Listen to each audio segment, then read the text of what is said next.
This is the Troll Patrol, live with Justin FREAKIN. Welcome to the Troll Patrol, live. It's a freaking Monday. Fuck Mondays. No, I got no problems with Mondays. I'm actually glad. I am glad that the Troll Patrol moved to the Sunday time slot, Sunday through Thursday. Mondays used to be like overloaded with shit. Now I feel like I'm on top of things. We've already talked about all the news from the weekend. I originally didn't want to do it because I just thought Monday through Friday sounded easier. It was easier promotion. Then with the, advent of the Friday Night Freak Show, or the resurrection of the Friday Night Freak Show, might I say. But that's that. We've got a fantastic show for you tonight. By the end of the show, we're going to see a bulldog jumping on a trampoline. I think everyone is going to enjoy that. What's not enjoyable is that a man in Texas killed a couple because he said they were performing magic abortions. I think Starkraving shot this over to me last night. I forgot to fucking look at it again. I had seen the headline, but I didn't know the details. I don't know all the details right now, but I've actually looked at the story. Dude said this couple was performing magic abortions.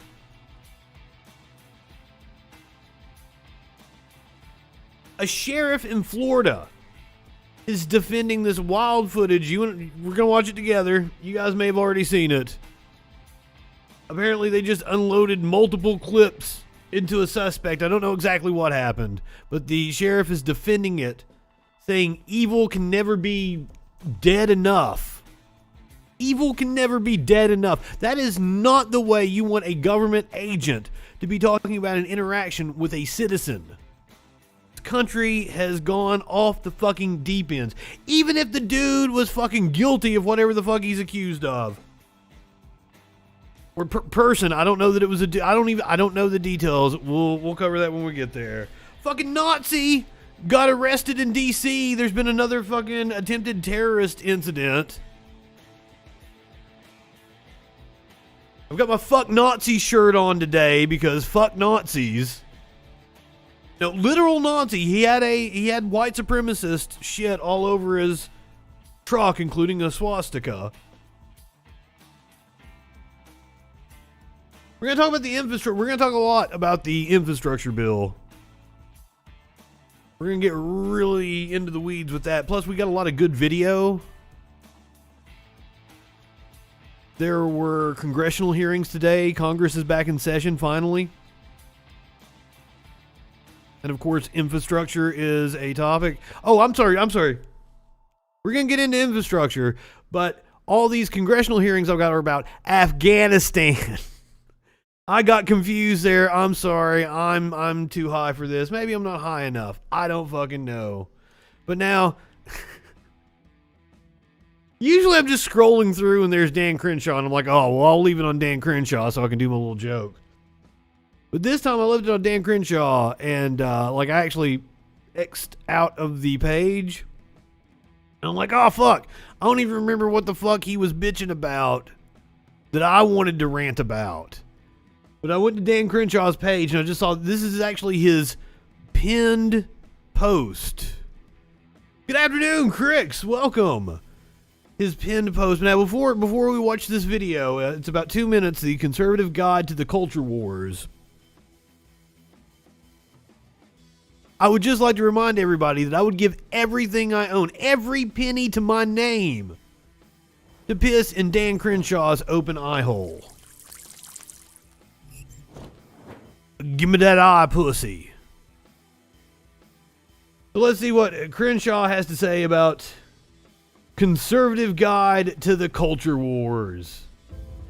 The culture wars, which are the culture wars of which he's a veteran of. That's how he lost his eye, right? He's a vet of the culture wars. Love and patriotism. A victor mentality is better than a victim mentality. Free speech is absolute. Hate speech is not an objective term. It doesn't matter what kind of gun you restrict. Criminals still hurt. What? What does objective term mean? It's not an objective term. What? I don't understand what you mean, but none of this makes sense to me. Doesn't matter what kind of gun you restrict. Criminals will still hurt people, he says. It doesn't matter what kind of law you pass against murder. People still gonna murder people, so why not just abolish all the... It doesn't matter if you pass a mask mandate. The kids aren't gonna wear them. I do not understand these people. Why don't you apply that logic to your state, Dan Crenshaw? You are a representative from Texas. Why don't you go and tell the governor of Texas that it doesn't matter how many laws you pass about abortion? All you're going to do is hurt women. So let us protect ourselves. You get to keep the wealth you create and pass it on to your kids. You're not creating wealth. You're part of this mechanism called society, and you depend on other people. Like this, I understand the concept of individual freedom, individual liberty. I'm all about it. I am very original, and that's the thing that really gets to me. Is I am an incredibly original individual, as stereotypical as I may be. My friend and I had a conversation about this the other day. We got really stoned and talked about how, like, you look at me and you know, like, hey, he smokes pot, he listens to this kind of music, blah, blah, blah. You know, I'm a very complex individual while being wrapped in a bunch of goddamn stereotypes.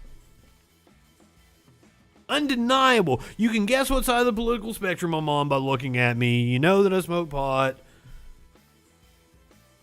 But now nobody's going to argue that, like, I am a wholly original creation. There are a lot of fucking things about me that you don't get with your other stereotypical aging liberal hippie douches.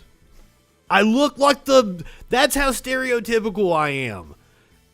Fucking 10, 15 years ago on South Park, they had, I think it was the douche and turd. It might not been. It might have been a different episode. But they had, like, a talk show. And they had, like a crossfire. They had a conservative representative, and then they had the left-wing representative. And it was aging liberal hippie douche. Looks exactly fucking like me. The fucking character, aging liberal hippie douche, looks exactly like me. Which I find hilarious. But I don't understand how you're not getting that you are falling. Well, I mean, Crenshaw is a propagandist. He probably is smart enough to get it. I don't know. Maybe not. Crenshaw, I'm a little iffy on whether he's intelligent or not. But, like, you're being used by the oligarchs that run this country in order to get your followers to hate me so that you won't join with me in collective action. Warlord, have you seen the video where he's like fucking Mission Impossibling? Like, I think it was an election ad. He was like coming for the Antifas and all that shit. Like, that is a wild ass video. The only, like, it says pass it on to your kids. I see that phrase on the screen. Like, the only thing you're passing around to kids right now is the coronavirus. Your policies are passing coronavirus on to the kids. Speaking of guns, fucking school safety. We're only a few weeks into the school year. Officials in Florida, this is another plug for what we got coming up later in the show. Officials in Florida have arrested 2 middle school children. They look like fucking babies. I saw their I can't even believe I've seen their mug shots because they're underage. They look like fucking babies. You want to talk about passing shit on to kids? This violent mentality that the right wing instills in people. The government has no right to shut down your business or invade your home without due process. You are exactly right on that, Dan Crenshaw. Mandates for public health have been decided in the courts. We know where the executive power lies. We know what the legislators' role is. That's what's called due process, Dan Crenshaw. This is established law. You're an idiot. You're an idiot, dude. Even in a pandemic. Wrong. Should not have to compete against men in women's sports. Well, I mean, not wrong in that what he's saying is he's implying that the government is infringing on your rights without due process. No, due process is being followed during the pandemic. Due process is in place. Your assertion that there is no due process is wrong. Verifying ID to vote is not racist. It's common sense. Oh my God, oh my fucking goddamn.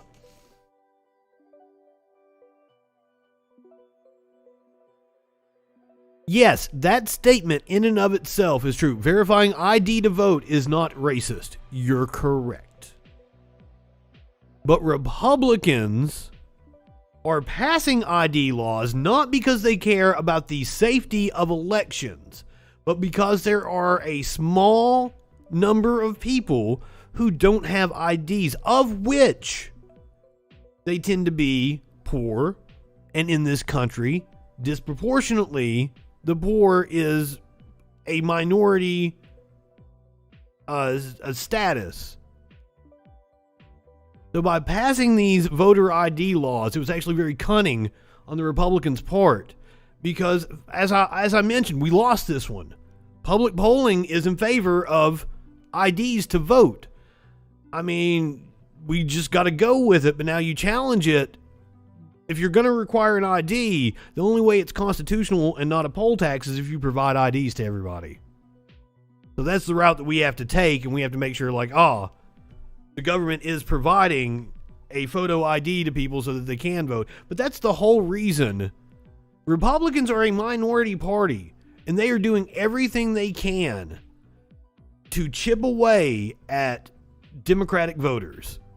Whether it's through the cynicism in their propaganda, whether it's through voting restrictions, fucking dirty we've seen them use dirty tactics. The North Carolina congressional race had to be thrown out. And when the daughter of the political operative went to his house, she found all kinds of files about how they were rigging these races. Republicans will do anything to keep power, and it is disgusting. And this is a rhetorical trick to say, verifying ID to vote isn't racist. No, but the Republican policy to limit who can vote based on ID is. You are doing it for racist purposes. Not necessarily for racist purposes.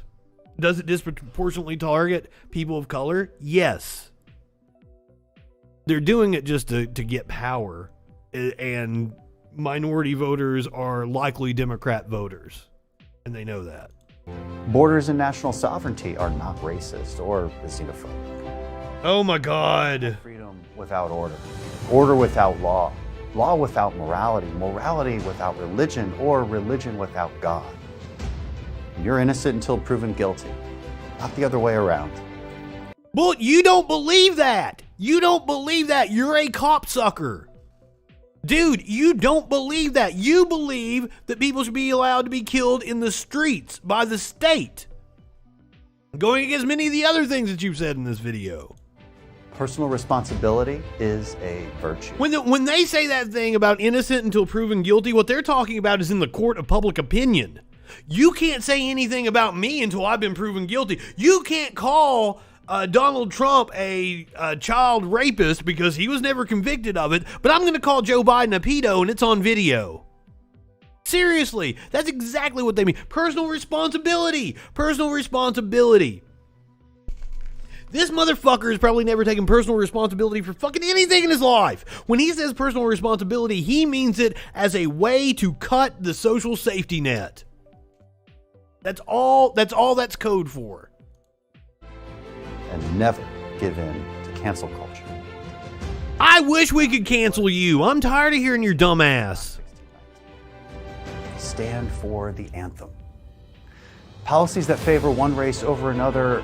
Absolutely, and gerrymandering. That's another issue that every time I bring it up, the Republican response to it was like, well, Democrats do it too. Absolutely.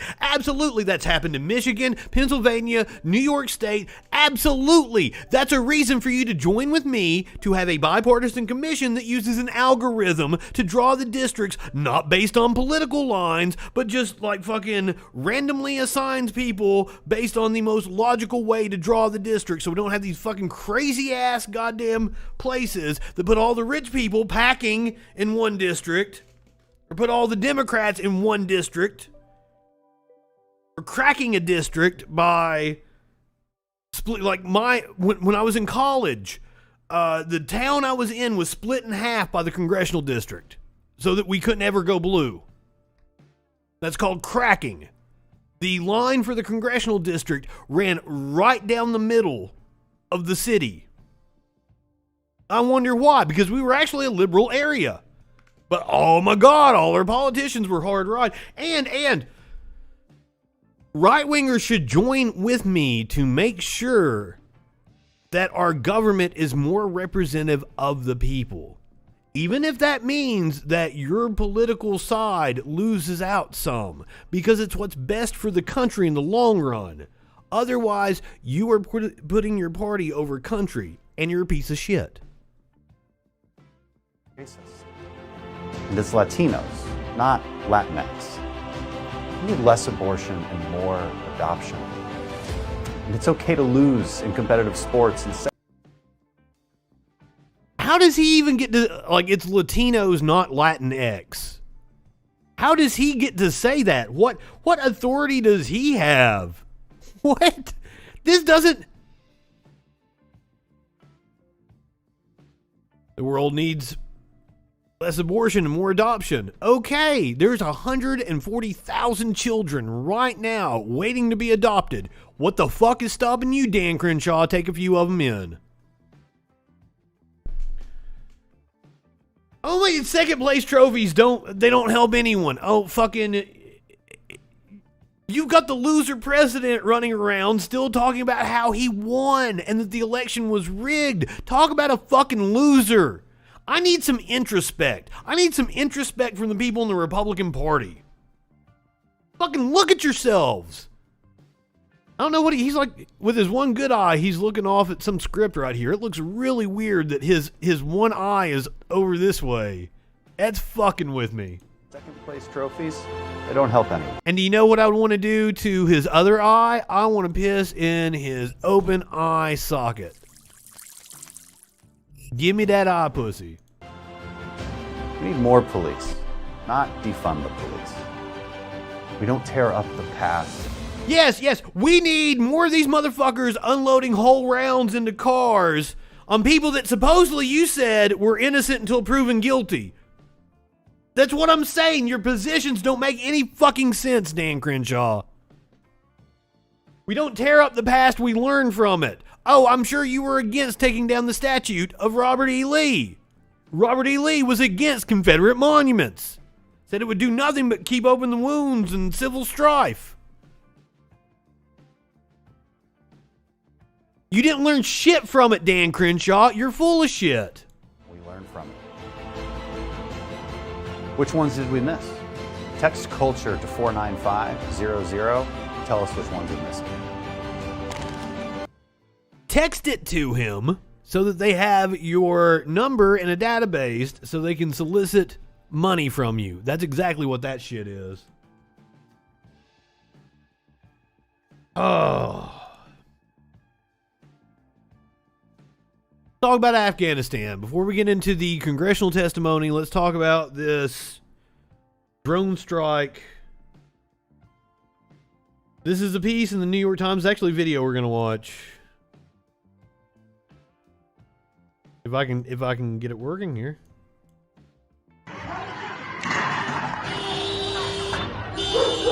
In one of the final acts of its 20-year war in Afghanistan, the United States fired a missile from a drone at a car in Kabul. It was parked in the courtyard of a home, and the explosion killed 10 people. including 43-year-old Zamarai Ahmadi, Was it a terrorist, though? according to his family.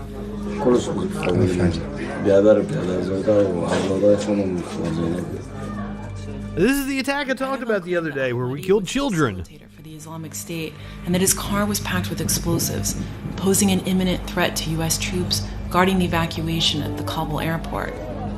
The procedures were correctly followed, and it was a righteous strike. What the military apparently I know it's a righteous strike. What the fuck you, Millie? didn't know was that Ahmadi was a longtime aid worker who colleagues and family members said spent the hours before he died running office errands and ended his day by pulling up to his house. Soon after, his Toyota was hit with a 20-pound Hellfire missile. What was interpreted as the suspicious moves of a terrorist may have just been an average day in his life. Wow. The military saw Ahmadi loading into his car were water canisters he was bringing home to his family, not explosives. Using never-before-seen security camera footage of Ahmadi, interviews with his family, co-workers, and witnesses, we will piece together, for the first time, his movements in the hours before he was killed. Fuck. Zamarai Ahmadi was an electrical engineer by training. For 14 years, he had worked for the Kabul office of Nutrition and Education International. NEI established a total of 11 soybean processing plants in Afghanistan. It's a California-based NGO that fights malnutrition. On most days, he drove one of the company's white Toyota Corollas, taking his colleagues to and from work and distributing the NGO's food to Afghans displaced by the war. Only 3 days before Ahmadi was killed, 13 U.S. troops and more than 170 Afghan civilians died in an Islamic State suicide attack at the airport. The military had given lower-level commanders the authority to order airstrikes earlier in the evacuation, and they were bracing for what they feared was another imminent attack. To reconstruct Ahmadi's movement on August 29th, in the hours before he was killed, the Times pieced together the security camera footage from his office with interviews with more than a dozen of Ahmadi's colleagues and family members. Ahmadi appears to have left his home around 9 a.m.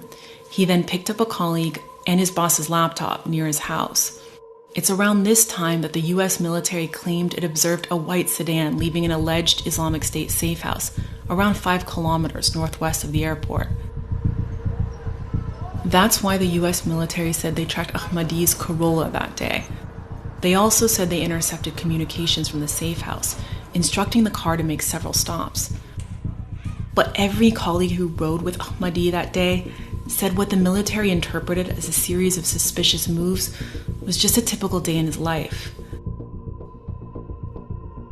He was walking around helping people. Fucking shit. Breakfast, and at 9:35 a.m., they arrived at the NGO's office.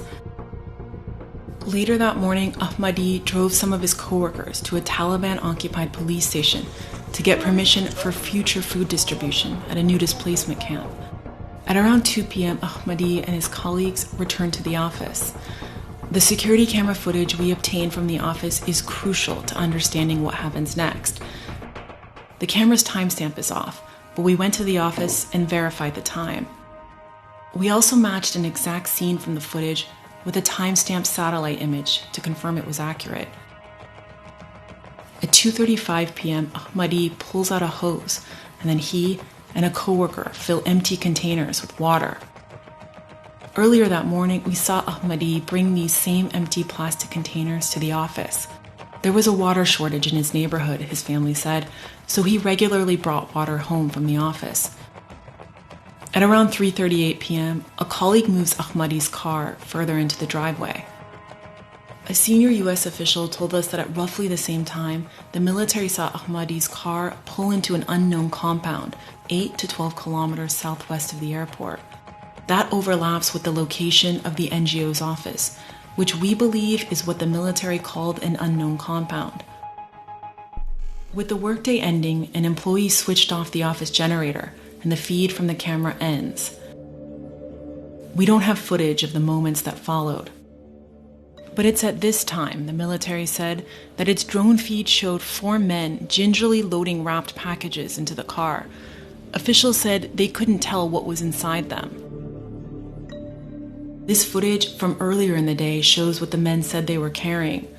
Their laptops, one in a plastic shopping bag. And the only things in the trunk, Ahmadi's coworker said, were the water containers. Ahmadi dropped each one of them off, then drove to his home in a dense neighborhood near the airport. He backed into the home's small courtyard. Children surrounded the car, according to his brother.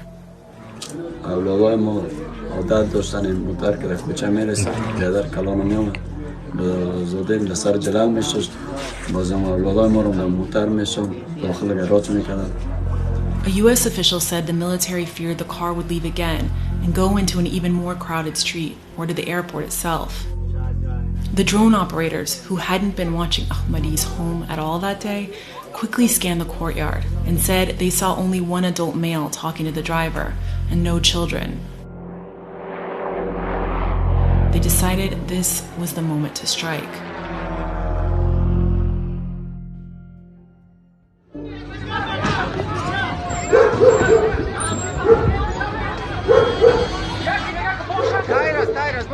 They just bombed a residential area. They just...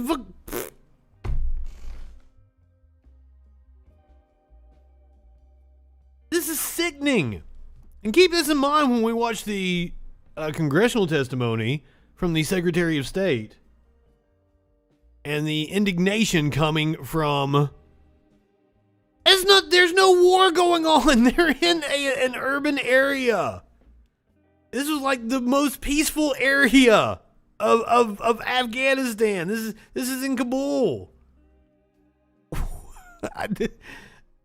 And there's no war going on. We left. You mean kill a few last children? Kill a few more for good measure. Make sure you make terrorists out of these families before we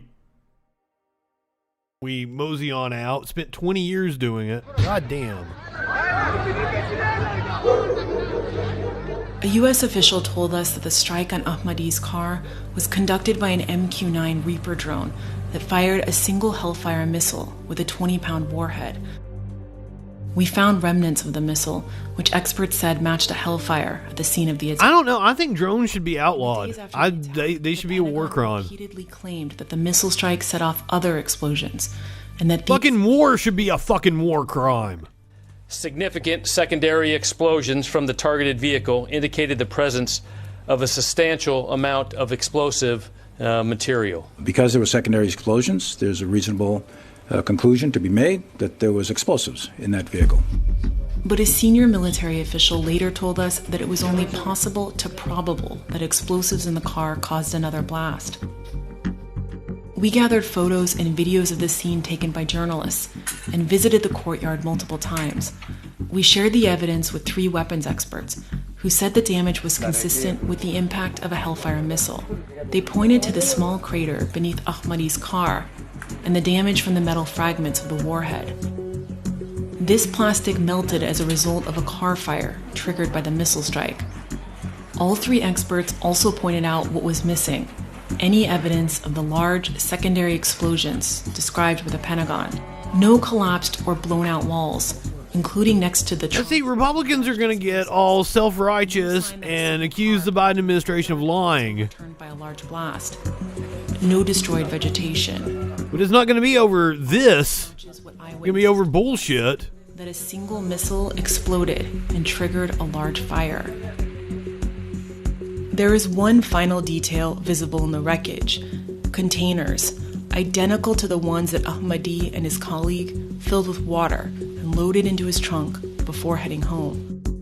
Even though the military said the drone team watched the car for 8 hours that day, a senior official also said they weren't aware of any water containers.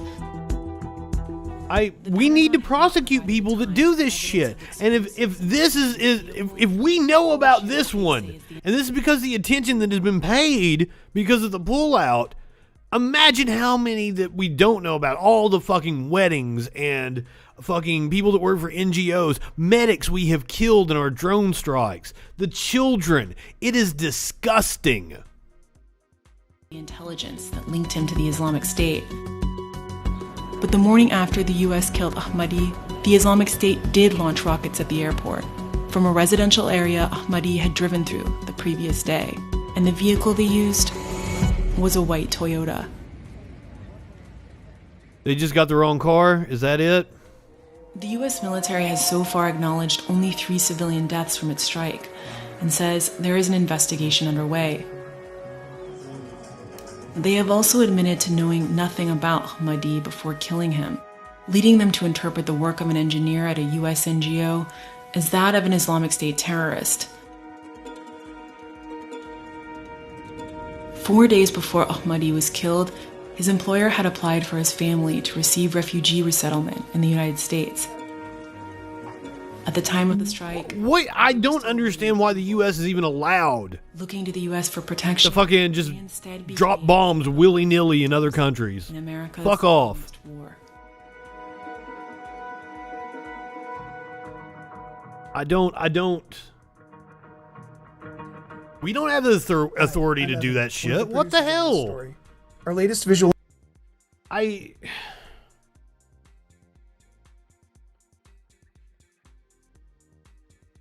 Well, apparently not the American people. I have a feeling that, this story isn't going to penetrate. Fuck, I barely heard about it. Secretary of State Anthony Blinken testified today in front of congressional panels. Now recognize Representative Scott Perry. We're going to watch several clips of GOP representatives. It seems like it got pretty contentious at this hearing today. So this is Representative Scott Perry.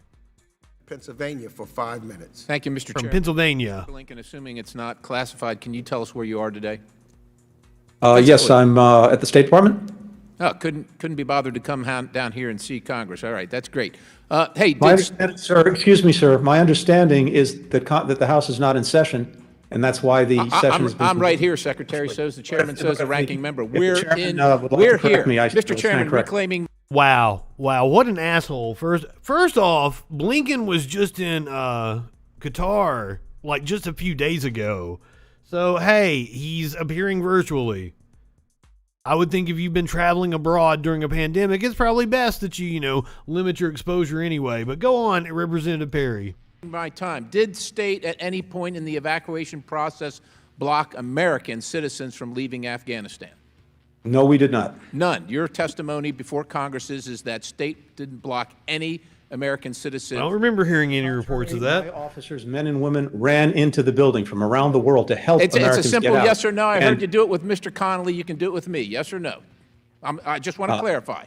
You didn't block anybody. State didn't block any American citizens. No. Okay. They were there to help Americans get out. How many Afghans not meeting the qualifications of SIV have been brought to the United States? Not meeting the qualifications. I want to know how many Afghan citizens came to the United States that had not met the qualifications for special immigrant visa. We're in the process of No. How going many? through. How many? How many did you bring? You were just at Dulles. How many did you bring?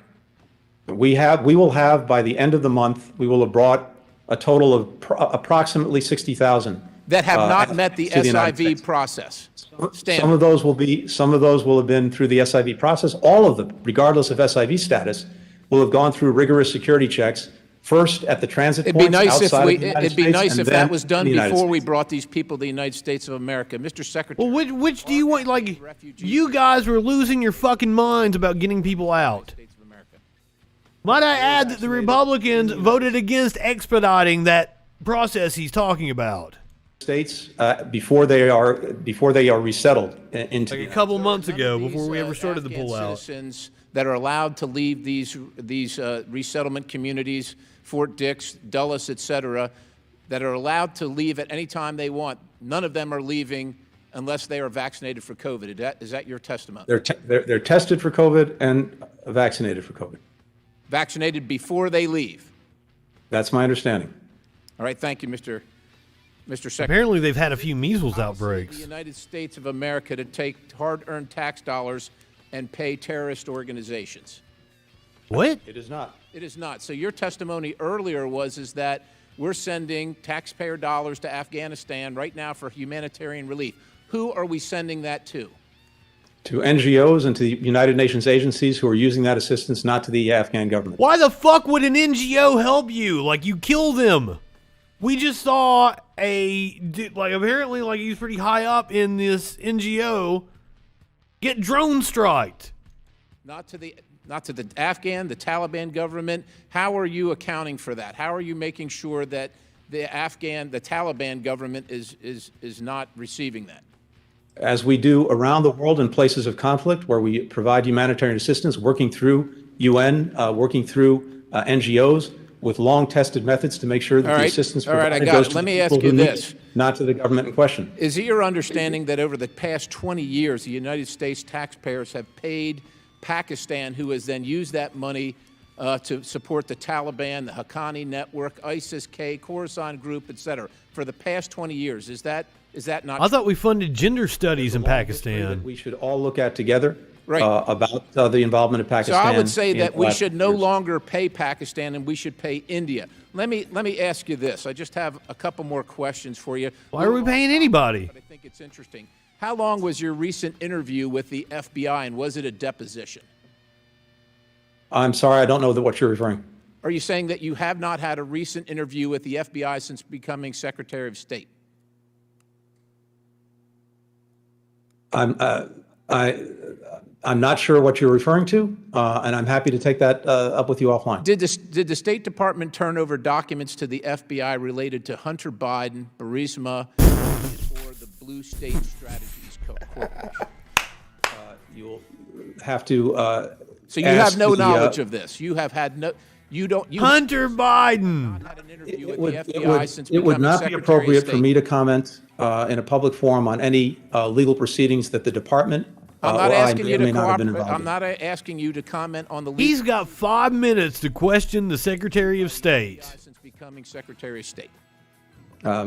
Again, I'm not going to comment one way or another on any. And wanted to talk about Hunter Biden. May or may not have happened.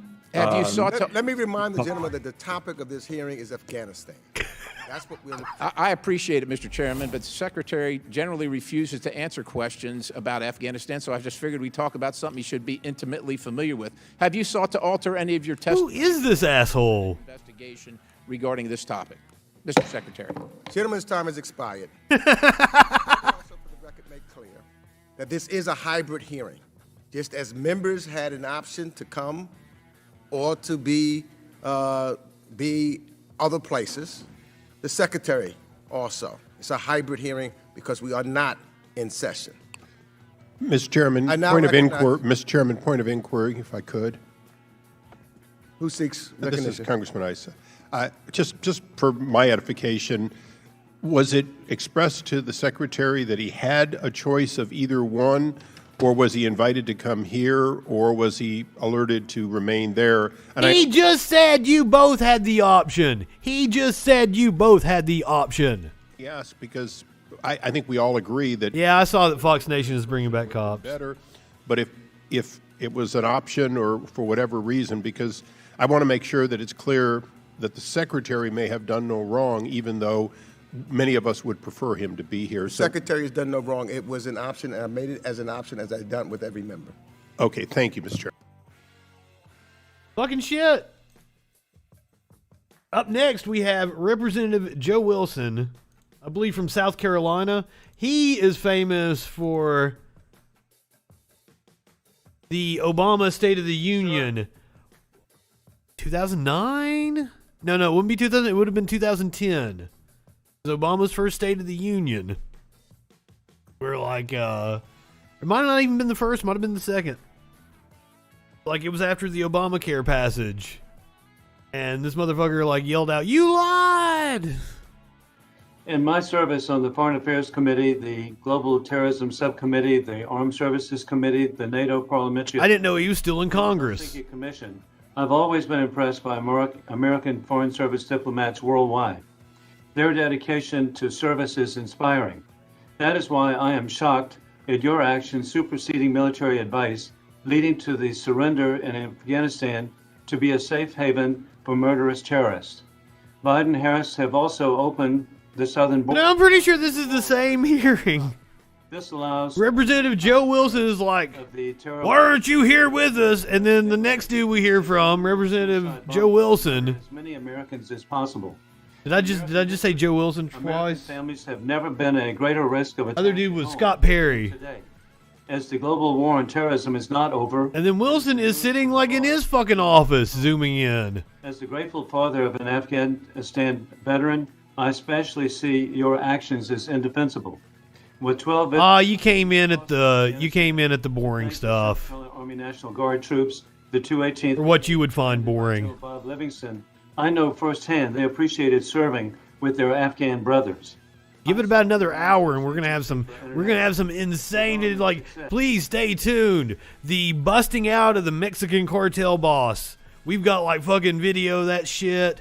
We've got some sex stuff coming up because Lil Nas X has thanked the gay agenda for his win last night at the VMAs. Okay, guys. All right, let's talk about this. I'm having a dialogue with myself about exactly what the show should be. How much hard news do I do? And I'm leaning towards being more substantive and doing fucking congressional hearings and shit. But like, everybody on fucking YouTube is doing sensational stuff. I wanna be above the fold, while also yelling at people and calling them dumb fucks. So you guys let me know, should I do more of like the Fox News idiocy and the pop culture? Because I don't really pay attention to pop culture stuff anyway. I do politics. But the more poppy kind of stuff. Yes, more boring. That's what I want. I want the more boring stuff. But then, like, I've got friends that are like, hey, I'd love to watch you and support you, but like, I'm just not into the politics. And I get that. This is not for watching this old dude fucking rattle on about fucking not fun. I get it. Even with me saying I'm not high enough for this and calling people dumb fucks and talking about, eye pussies and shit. Like, it's still boring as shit. Anyway, Joe Wilson, continue. In building schools, agricultural projects, hospitals, and bridges and roads. My beliefs have been actually expressed by the New York Post editorial board on September the 1st. And that is... This shit had only got 5 minutes. Joe Biden told about Afghanistan. How can any American believe anything Biden says after he's lied so blatantly? Lie. If there are American citizens... What's he lying about, Joe? Is he lying about, drone striking an NGO worker and calling him a terrorist? Is he lying about that and killing children? Is that what he's lying about with Afghanistan? I don't think that's the gripes you have with Afghanistan. That's why you and I aren't on the same page. Citizens left, we're going to stay until we get them out. Truth. Biden himself admits Americans remain stranded in Afghanistan. Lie. We're making the same commitment Biden said. Is he saying line like he's like... Truth. A senior lie. He's saying lie. To NBC News that the majority of Afghans didn't make it out of Kabul. Lie. The United States stands by its commitment. I'm glad it cracks you up. No, I believe he's in his congressional office. That's what the last clip we watched. The dude was all like, "Why aren't you here with us? Why are you virtual?" To this, he's asking a question to the Secretary of State, but I have a feeling we're not going to see the Secretary of State. Truth. Not even a. He's just using his 5 minutes to make a political stand. But he's talking to the motherfucking Secretary of State right now. Afghan army with air support. Truth. In the wake of Biden's withdrawal decision, he pulled the air support, intelligence, and contractors. The Afghan militaries couldn't operate. Lie. July 8th. Yeah. We don't even get Blinken responding to what he says. 13 Marines murdered. But I believe we've got an interesting little thing that happens after. Mr. Secretary, we only had 43 seconds left of the 5 minutes, so your response, I know you will not be able to answer many of the questions that was put forward by Representative Wilson, but if you choose, you have 43 seconds of which to respond to whichever questions were asked to you. Thank you, Mr. Chairman. Let me simply thank the member for his support for the men and women of the State Department. I appreciated that part of the statement. Thank you. That's some shade. That's cool. But now, after Wilson's segment here, I believe we cut to a different Democrat. Resign. I yield back. Oh, this must be a different section. So he's calling on Biden to resign here. You should resign. I yield back. Or Blinken. Mr. Secretary, we only had 43 seconds left. Oh, I'm sorry. I must have been talking over where he said you should resign. Response. I know you know. Okay, so right after this part here. Many of the questions that was put forward by. This is where we want to get to. I now recognize Representative Jerry Connolly of Virginia, who's the president of the NATO Parliamentarian Assembly, for 5 minutes.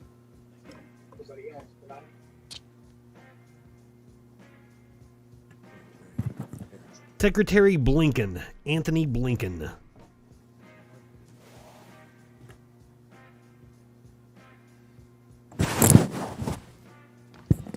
Mr. Chairman, thank you. I guess I would say to my friend from South Carolina, if I were the member of Congress who committed one of the most grievous acts in a State of the Union address when the President of the United States, Mr. Obama, was our guest, to shout out, "You lie," I might take more care about enumerating other alleged lies in a hearing with the Secretary of State. Ooh. Sorry, it took us a little bit to get that burned. Representative Brian Mast of Florida for 5 minutes. Brian Mast from Florida. As the transcript, the leaked transcript, as you referred to it, says, I believe this is where we get the fireworks. President Biden worked with the coward exiled president of Afghanistan to manipulate the intelligence about the Taliban. What the president said to then President Ghani in private is exactly what he said in public, that the issue was not whether Afghanistan had the capacity to withstand the Taliban, it's whether it had the will and the plan to do so. He urged him the transcript is a to lie. show that will, It's have false. that plan. It's incorrect. He did not and work. to bring people together in You're saying unity. it's false, it's a lie, it's incorrect. He did not work to tamp down the intelligence on the Taliban. Yes. Absolutely not. So the transcript is incorrect. No. What's your testimony today? That the intelligence it doesn't say what you say it says, and that's a common problem with right-wingers. Of the Taliban and its capacity to take over the country. I think that everybody looking for an explanation about what happened and how everybody got it so wrong, how your administration got it so wrong, needs to look at that as the most likely. Got what wrong? Asking the president to manipulate the intelligence. Bombing the children? Are you talking? That's my problem here. We watched a video about how the U.S. fucked up and thought they were killing a terrorist and killed an NGO worker and a bunch of children. Are you talking about that? Are you talking about getting that wrong? No, you're not. Because you don't want to I would think it would be easy to use that instance against the Biden administration unless you wanted to be able to do that kind of shit. You wanted the military to get away with it. You think the U.S. committing war crimes is just fine and peachy. So you want to talk about how Biden lied about some other shit. I know what he's referencing. It's the transcript of his phone call with the president where he tells him, like, we need to act like the government is strong even if it's not. And that's what he's talking about, tamping down on intelligence. Like, Biden's just telling the president to be as forward-facing and strong so that the fucking soldiers don't just desert automatically, which is what happened. Deserve most to really hear the honest answers on that. It's these families. Marine Lance Corporal Kareem Nakui. His family deserves to truly know that. Marine Corporal Dagan Page. his family truly deserves to know. You know what Trump said about soldiers that died in war? They knew what they signed up for. Was manipulated. Those children that got drone striked didn't sign up for that. They were innocent. Sister said he was going to be the best dad ever. They deserve to know if that's what happened, and that's why everything went so wrong. Marine Sergeant... They shouldn't have ever been there to begin with. 23 years old. You can see her there holding a young child. Her family deserves to know if that's... This is what's called an emotive argument in logic, by the way. He doesn't actually have a point.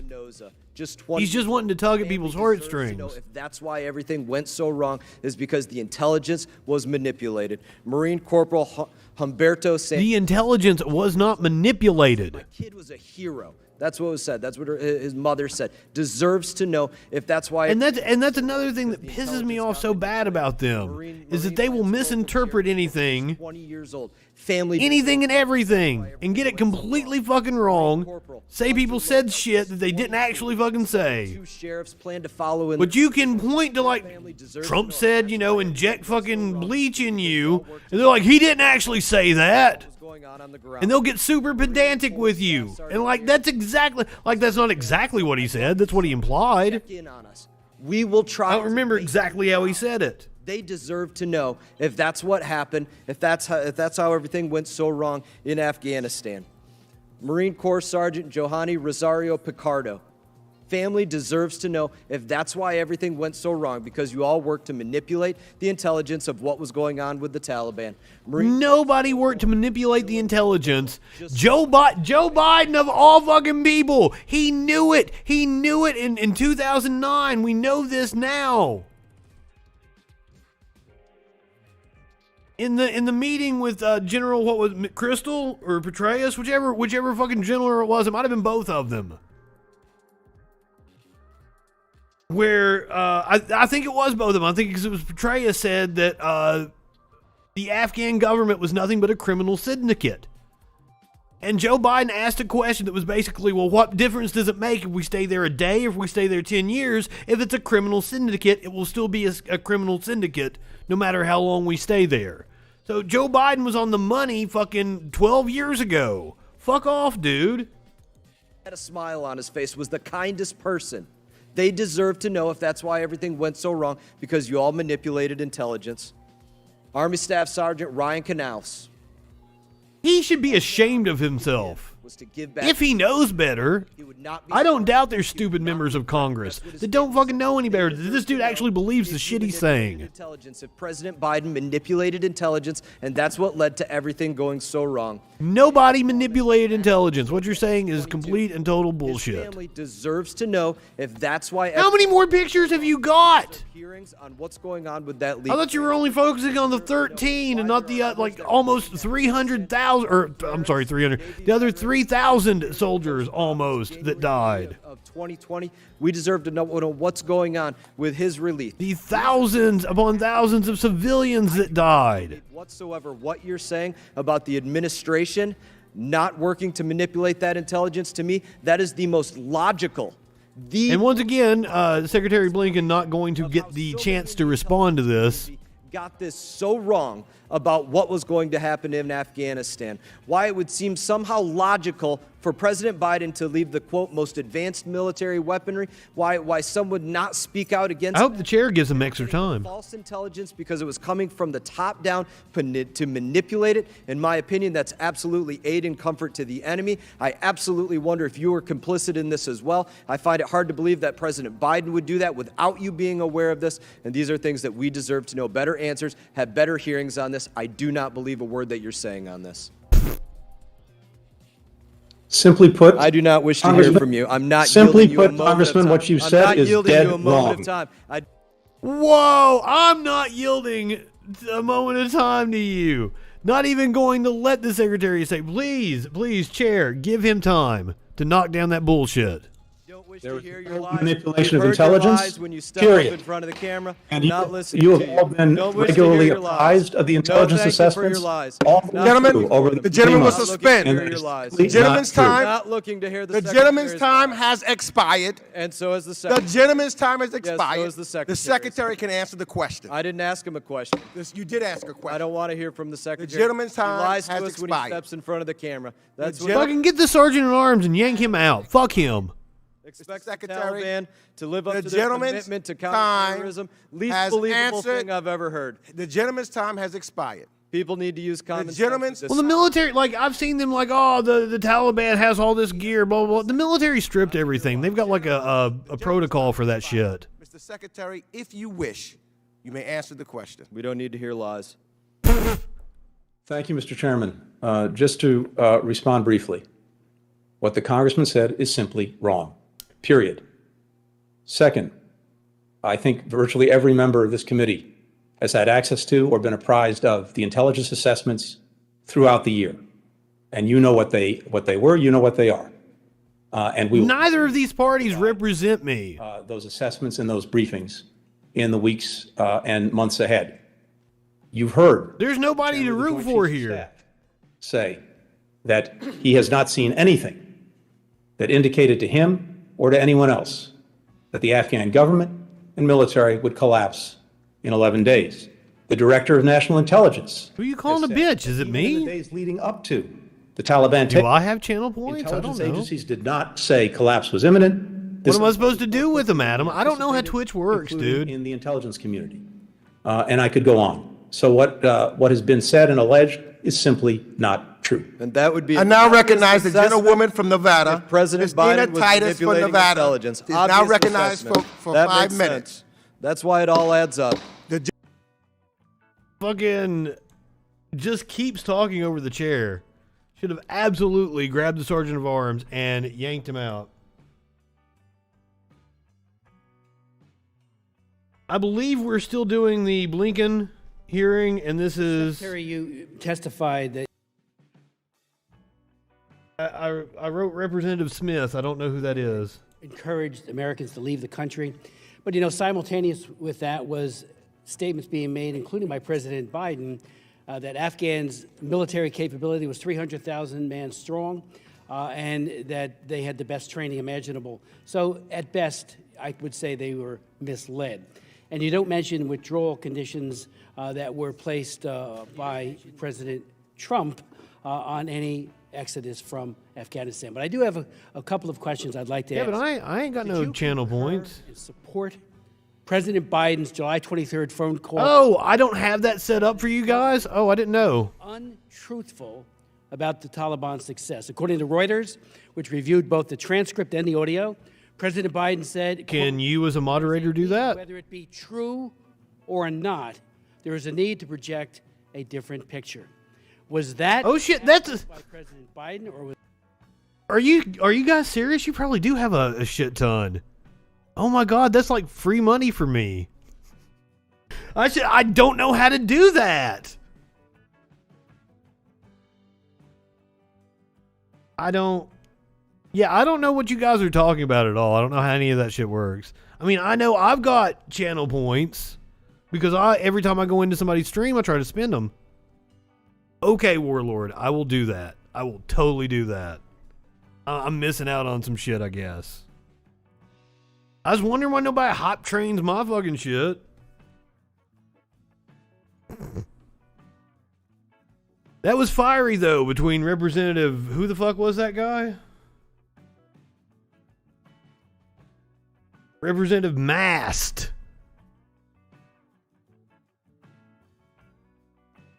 See, that's what I set up emotes. I only have 3 emotes, though, and I had told somebody that I was going to give you guys more emotes because I thought I got a notification that I had more emotes, but no, I do not have more emotes. I do not know how to... Yeah, I don't know how to do any... Is that Johnny Rotten? I don't know who that fucking emote is.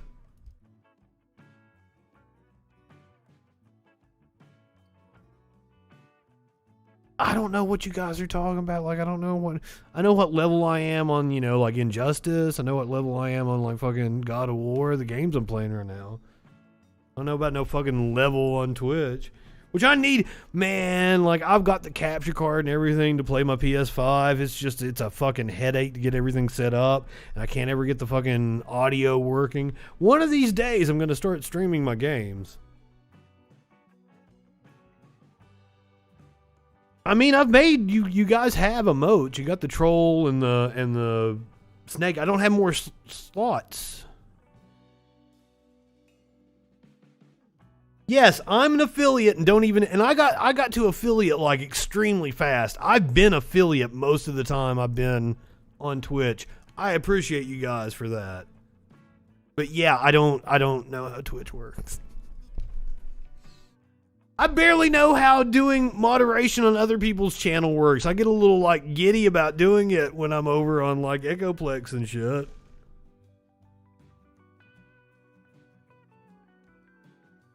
It is not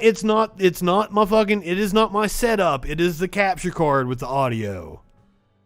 It has nothing. Dave is always like talking about Linux to me and everything. I'm like, I would have to dual partition if I did Linux. So what's the point?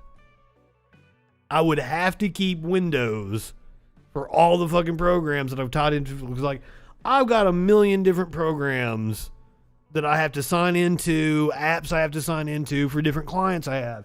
Every different client has a different version of Slack, Asana, blah, blah, blah, blah, blah.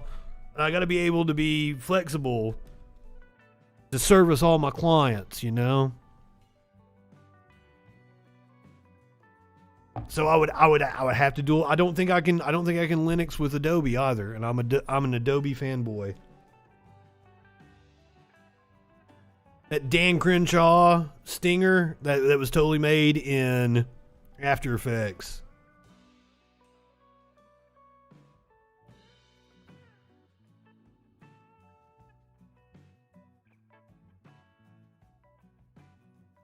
I have a second laptop.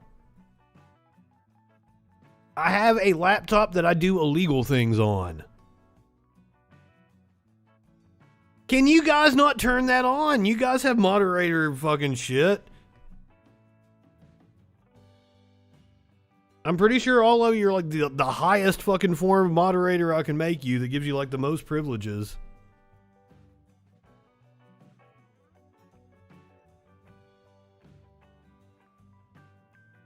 Am I getting lectured by my chat tonight?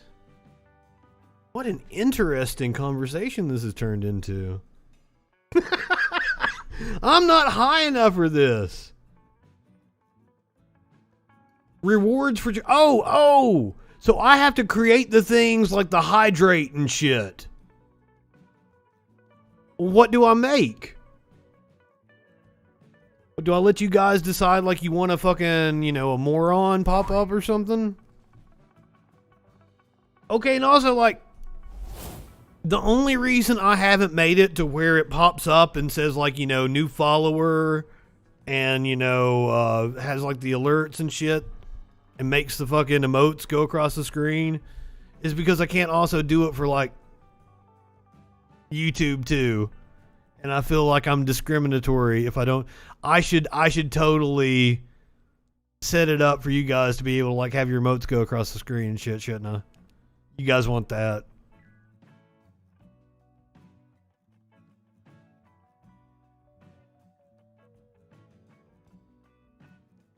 All right, I will work on that.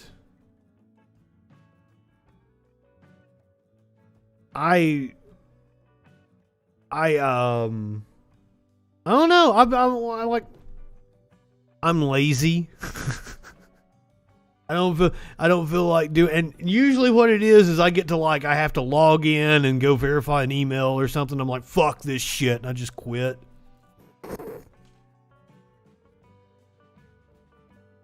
Oh, I've spent plenty of time thinking about it.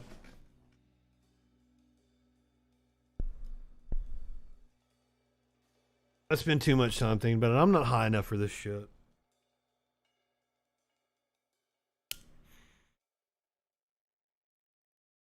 I was going to try to go short tonight because I got work to do. But, like, I'm not even a fucking fifth of the way through this shit. Okay, who's this dude? Representative Smith. I don't know where he's from. He's just Representative Smith. He's like the agent in The Matrix. It's Mr. Smith. Was that lie scripted into the phone call? And if it was scripted, by who? Secondly, I will totally do. I'll totally beaten, abducted, or killed by the Taliban or ISIS-K since we left. Thank you, Adam. Let me pull that up so I've got it so I don't forget about it later. Third, were there any gaps or weaknesses in the vetting process of Afghan evacuees, especially Thank you, sir. in light of the fact Goober Smith. I love it. He looks like a goober. many who got parole wasn't available to conduct a meaningful background check?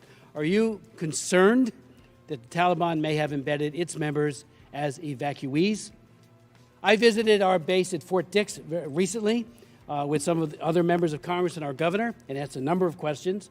But I was very concerned about the vetting, or lack thereof, and the fact that parolees, about 70% strong at our base at least, and we're going to go up to about 50%. I love that they are both concerned that Biden isn't bringing out enough people, and they are concerned about the vetting they're doing of the people that they are bringing out. Finally, one of the profoundly negative consequences outside of Afghanistan. Consequences.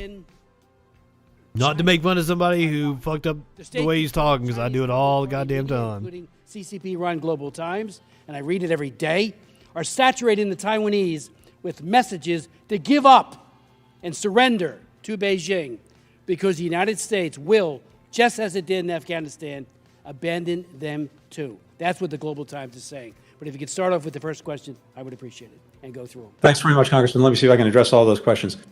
First, with regard to the phone call you cited, I'm obviously not going to comment on purportedly leaked transcripts of phone calls. Here's what I can tell you. What the president said in that conversation with I didn't see anything wrong with it. Is exactly what he was saying in public.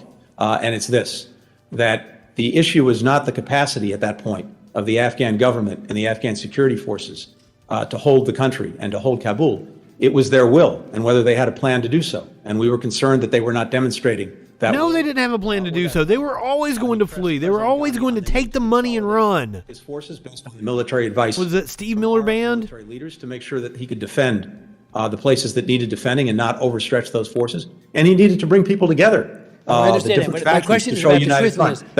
That's what he said. I only got a few minutes. Whether or not it's true or not. And I mean, like, you're never going to hear this from the administration, but the real thing that he was wanting to do is he was wanting the government to act like it was going to stay together and that it was tough. Because they wanted to allow enough time for the U.S. forces to evacuate. Once they get everybody out of there, U.S. press isn't going to care. Biden just didn't want something to happen before we got out of there, which is what fucking happened. And now the Republicans are losing their fucking minds. Yeah. Was it a real, is the transcript untrue? Again, I'm not commenting on any purportedly leaked transcripts. I'm telling you what, based on my knowledge of the conversation the president said, and what he said is exactly what he said in public. Second, with regard to American citizens remaining behind, the ones we're in contact with, we have 500 people on a task force and teams dedicated to them to be in regular contact with them. And I have not heard from those people that concern raised. I can't say whether there are any American citizens who are not in contact with or don't know of who may have been mistreated in some fashion in Afghanistan. Third, with regard to the background checks, and this is very important, and you're right to focus on it. As you know, before Afghans evacuated from Afghanistan reach the United States, they go to a transit country, and that's where the initial checks are done. All right, I'll give you a channel point thing. What should I name it? I don't even know what to call it right now. Oh, I gotta give it a fucking picture and shit. I don't even know what to fucking do. I have to make something in Photoshop. This is also complicated. Oh, I'm sorry. I wasn't even listening to what you were saying, Blinken.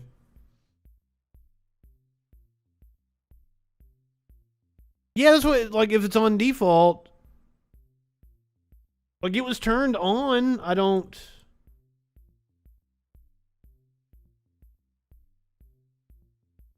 know why it wasn't allowing you guys. We've surged Customs and Border Patrol. We've surged our intelligence and law enforcement capacity to do those initial checks. And then when they get to the United States, you can do it. You had me so confused. Those checks are continued using all of yes, I'll do show my cat security agencies to do that, so that we can make sure that we are not letting anyone into the country who could pose a threat or a risk. It's exactly that balance that's so important as well in the SIV program. We all want to bring Afghans at risk into the United States. We also have an obligation that you rightly point out to the security of our fellow citizens. Finally, on China and Taiwan, as I said earlier, whatever protestations they may be making in newspapers or in their propaganda. Oh, I was wanting to hear that. God damn it. I like the black and white troll. Okay, AOC has ripped Joe Manchin. Apparently, he called her a young lady. We're getting into the infrastructure bill now. Representative Alexandria Ocasio-Cortez on Sunday fired back at Senator Joe Manchin after the centrist senator, I think he's a pretty far right-wing senator, referred to her as a young lady while responding to criticism from the congresswoman. In Washington, I usually know my questions of power are getting somewhere when the powerful stop referring to me as congresswoman and start referring to me as young lady instead. Imagine if every time someone referred to someone as young lady, they were asked to respond by being addressed with their age and gender. They'd be pretty upset if one responded with the old man, right? Why this kind of weird patronizing behavior is so accepted is beyond me. Agreed, AOC. Let's let another lady skewer one Mr. Joe Manchin. Here is Katie Porter on MSNBC a few days ago. Child care in this infrastructure package. You sent a letter to Speaker Pelosi about it. What do you want specifically? By the way, I'm starting to think, I've said many times we need to rally around a progressive challenger to primary Joe Biden or Harris, whoever it may be, come 2024. I'm starting to think like this may be the lady we need to rally around. Think about it. We need a child care investment that will benefit our entire economy, and that means leaving no family behind. No family should pay more than 7% of its income on child care, and the lowest income workers shouldn't have to pay anything. That is the investment that is going to jumpstart our economy. It's going to deal with the 30-year record low of women in the workforce. It's the investment that no family pays more than 7%. That is going to let our economy grow in a strong, stable, and globally competitive way going forward, and that is what I'm pushing for. And I'm not alone. I'm pushing for this because this is what I'm hearing from American family after American family and from businesses, both small and large, who want and need those women in the workforce. Amen. Hallelujah. Thank you very much. We know it. We saw such a small percentage of women make their way back to the workforce because they don't have childcare. So why not make this a standalone bill? It has so much support. And I'd say that's a big chunk of the 8 million that have yet to go back to work. I'm going to be honest. I have no earthly idea where this standalone bill is coming from. Chris Cuomo asked me about it last night. I have no idea who's given you this crazy talking point. Let me be clear to the American people. Women and parents and childcare aren't some special need. They are a building block of our budget and of our economy in the exact same way that environmental standards are, in the exact same way that dealing with clean energy investment, dealing with health care. This needs to go in the same bill because it's about the same thing, Stephanie. I'm not saying our economy. I'm not saying they're a special need. What I'm asking you is maybe they're a bigger priority than everything else. Why not push to get this made its own bill? Because that other stuff might fall by the wayside. You might not get enough Democrats. If you think Joe Manchin is the only Democrat who's not down with $3.5 billion. You're wrong. Trillion. More centrist Democrats with who a are T. just letting it trillion. There's a lot more centrist Democrats that are just. Her producer was in her ear. But they're not going to vote for $3.5 trillion. Okay, let me take this in two separate pieces. The first piece is, why should childcare be part of this bill? And I've partially addressed this, but let me just make a practical point to you, Stephanie. If we had the men who have run this country for hundreds of years, the wealthy men whose wives and others have taken care of childcare, so convinced that it was important, we would have done something about childcare 10, 20, 30, 40, 50 years ago when other countries did it. So I'm not today all of a sudden convinced that we have the will to deal with childcare when we put off this issue decade after decade after decade. People tweet, my colleagues tweet, oh, women's payday, women are falling. It's sad, but like, you only really get one big major piece of legislation, and then it's like it's on to the next congressional race. In this country, and it's one we have to solve as part of building back better. Now, with regard to Senator Manchin and others who want to talk about the price tag for this, let me be clear.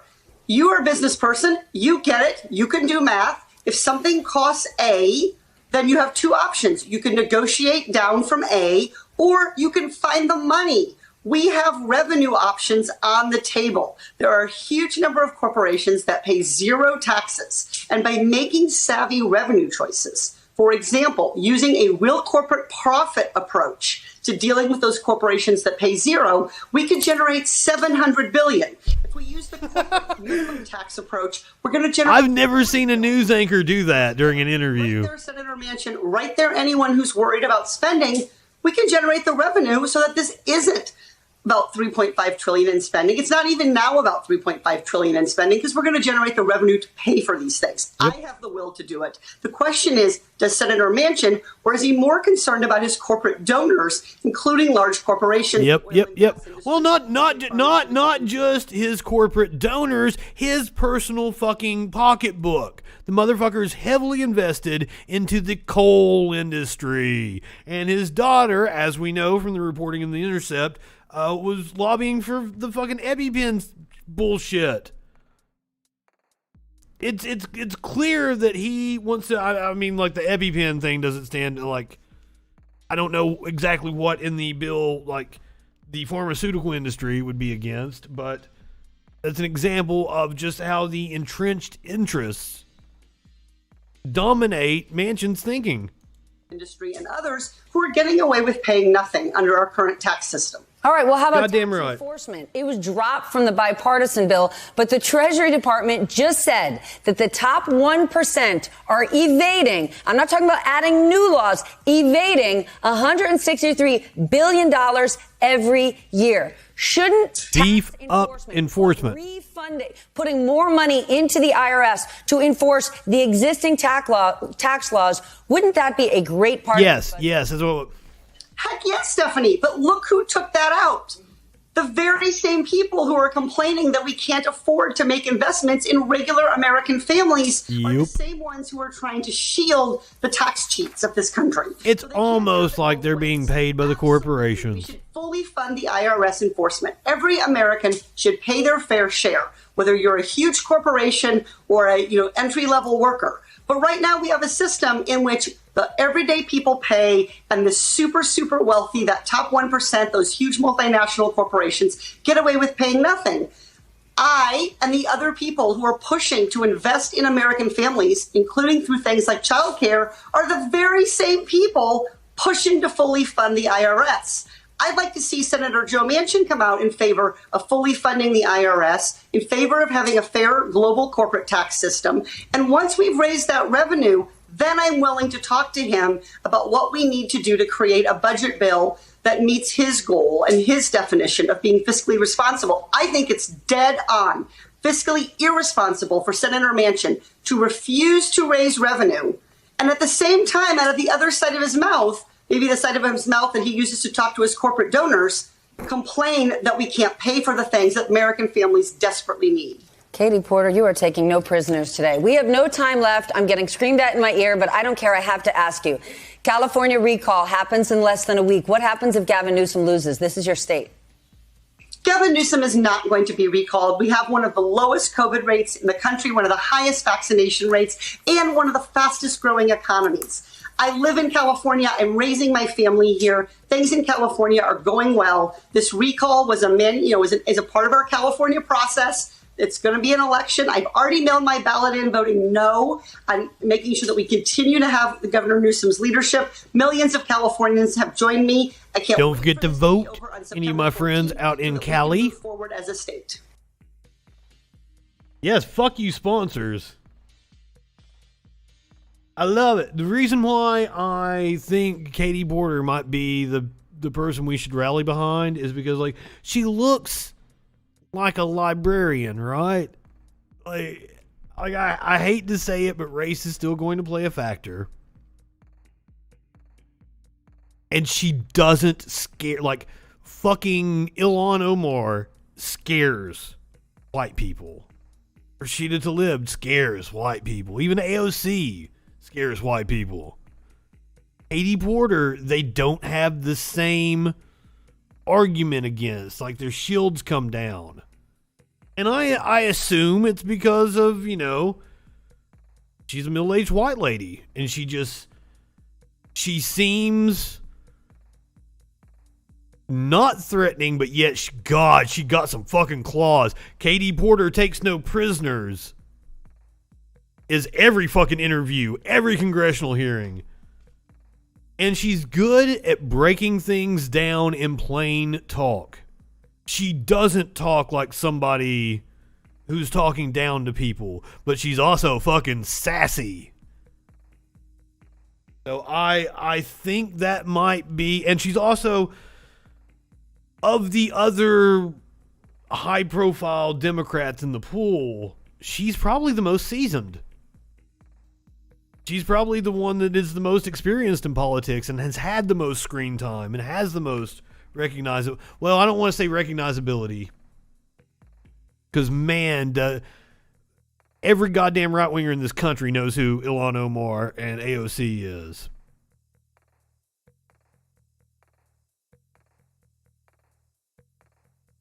Star Trek Discovery, is that the new one that people are like a little mild about? Exactly. She could appeal to people who aren't super conservative with rough talk.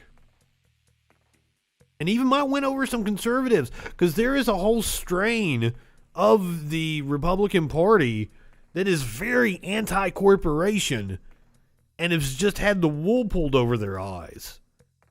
And if you hear Katie Porter plain talk it out, you might get deprogrammed.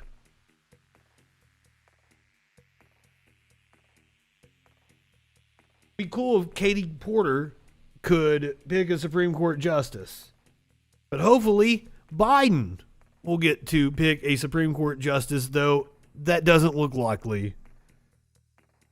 Justice Breyer spoke with NPR about his stupid-ass book and, of course, was asked about retirement. You did pretty well in the 2020 term. You wrote some very important opinions on the ACA, on student speech. You have advanced some important compromises. High enough for this shit. This past term.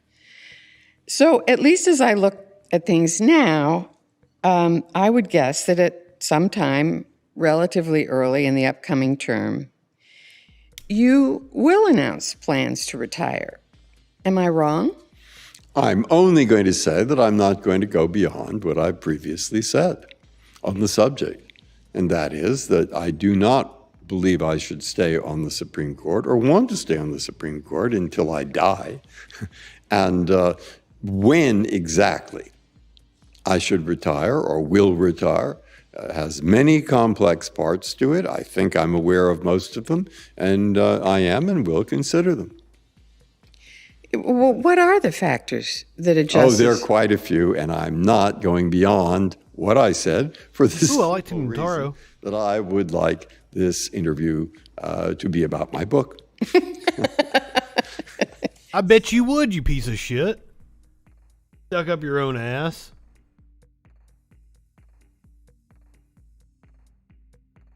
I don't know. I honestly don't care so much about him retiring. I really don't. Because at this point in time, the Supreme Court needs drastic reform. I am on the side of court packing. Put 4 more justices on.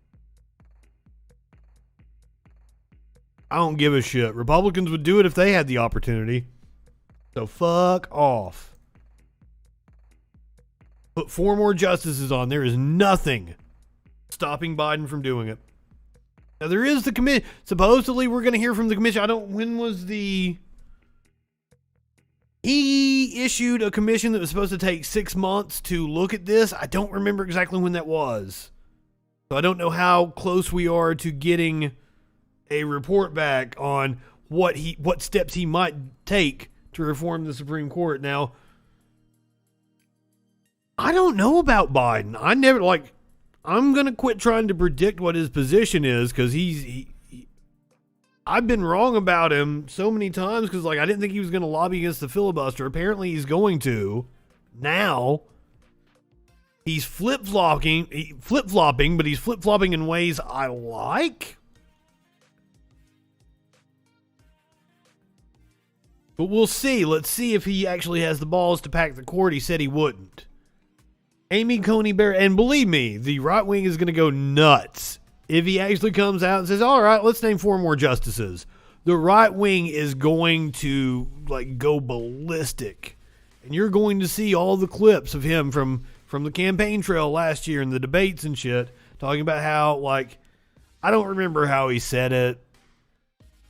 It was a politician-y phrase. It wasn't a definite, I'm not going to pack the courts. But it was pretty well shutting out the idea.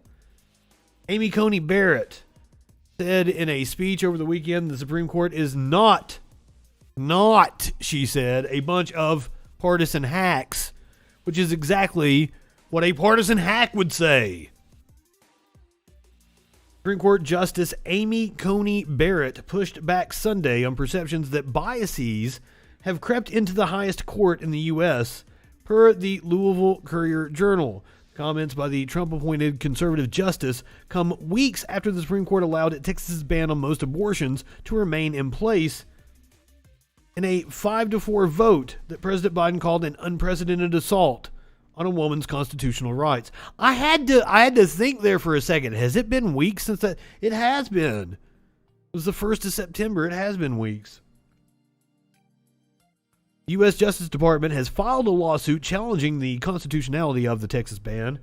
Barrett was asked by students at the event hosted by the University of Louisville's McConnell Center, named after the turtle, I'm sure, about the abortion ruling in the court's decision last month to order the Biden administration to reinstate former President Trump's Remain in Mexico policy. He replied that it would be inappropriate to discuss specific cases. Barrett said she wanted the event guests to know that the Supreme Court is not comprised of a bunch of partisan hacks. She said judicial philosophies are not the same as political parties, and added that the justices are hyper-vigilant to make sure they're not letting personal biases creep into their decisions, since justices are people too.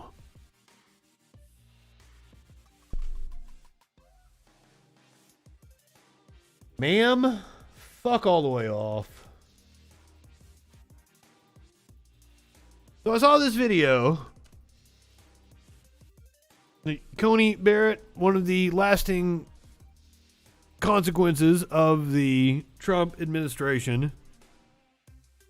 I saw this video earlier today. This is from the 9/11 shit that Trump did. This is from The Blaze. It is called, "This is the Donald Trump the left doesn't want you to see." So just because The Blaze is challenging me and telling me that I, the left, don't want you to see this video, I decided that I was going to use my platform to show you this video to prove that The Blaze is full of shit. Where's your camera? Go ahead. And also, that's how confident I am that he's going to embarrass himself and give us great content that we can make fun of. Thank you. You say first if Trump next president. You better hope. You better hope. Can I take a picture quick? You gotta ask something about, are you going to be the next president? He's like, you better hope. First of all, they described him as like warm and loving and shit like that. He doesn't seem like that at all. I know what I'm going to do, but we're not supposed to be talking about it yet from the standpoint of campaign finance laws, which frankly are ridiculous, okay? You want to know the truth. But we have to live with it. But I think you're going to be happy. Let me put it that way, okay? I think you're going to be very happy. There is no campaign finance law that is stopping him from announcing a run for president right now. I don't know what he's talking about. Unless he's got some kind of fucking scheme that he's scamming people out of money. In our country, that's worse than any stain we've ever had before. It's an embarrassment. Biden didn't even speak today. He went to all three places, and he didn't speak. This motherfucker talking about a stain on our country. Like, our country still got your fucking spray tan stained on it. Literally, you stained shit in the White House, didn't you, motherfucker? Ever had before. It's an embarrassment. Biden didn't even speak today. He went to all three places, and he didn't speak. I wonder why. I wonder why he didn't speak. Now think of it. No telephone. He went. No telephone. Didn't want the attention, probably. He went to three places, all three places. He went to the Pentagon, went to Pennsylvania. He came here, and he didn't speak. He can't finish the sentence. What a shame. I'm pretty sure I didn't know the election was rigged, and that's what we got. That's what we got. 9/11, the motherfucker's going on about the election is rigged. 9/11 20 years ago, he's like, now I have the tallest building in New York. A lot of things interesting happening. They are, they're only good at doing bad things, in my opinion. If they fought the war the way they fought the election, where they stole it, I don't even say stole it, they rigged it. Yeah. We would have had, this war would have been over 20 years ago. You wouldn't have had a war. You would have had the thing, they would have been apologizing 20 years ago. But they didn't do that. They don't do that. They only do bad stuff. You wonder whether or not they love our country. I love you. Thank you all very much. I guess that's what they meant by loving. This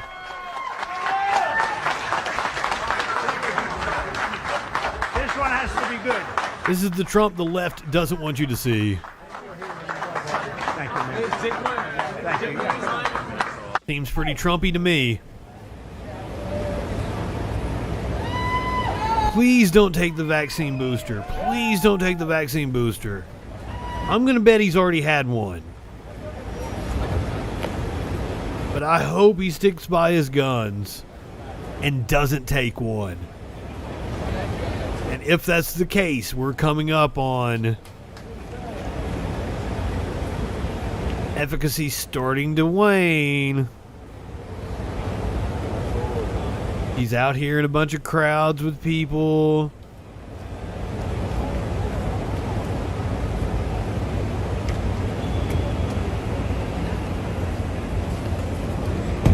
He probably thinks he's immune because he's had it and he's vaccinated. Mr. President, thank you for keeping us safe.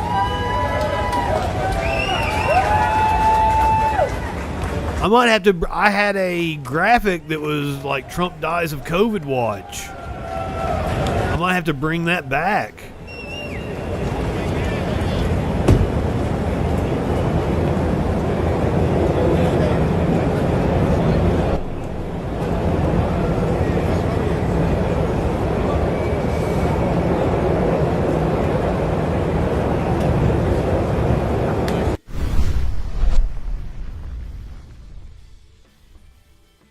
So that was the video that the left doesn't want you to see of Donald Trump.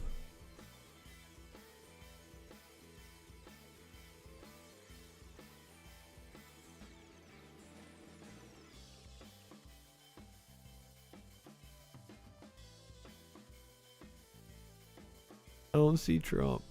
I don't see the graphic. Aw.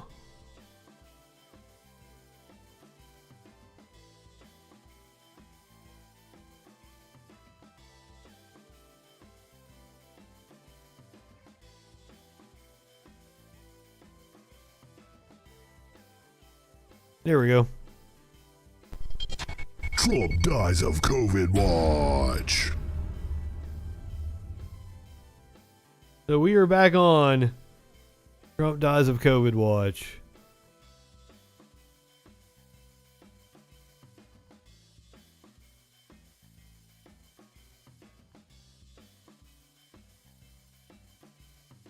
Oh shit. Just so you guys know. Please don't take the booster. Speaking of Trump supporters, I'm going to assume he is indeed a Trump supporter. Capitol Police arrested a man with a bayonet and machete near DNC headquarters. Authorities arrested a California man early Monday who had a bayonet and machete inside his pickup truck parked near the Democratic National Committee headquarters, according to a statement from the U.S. Capitol Police.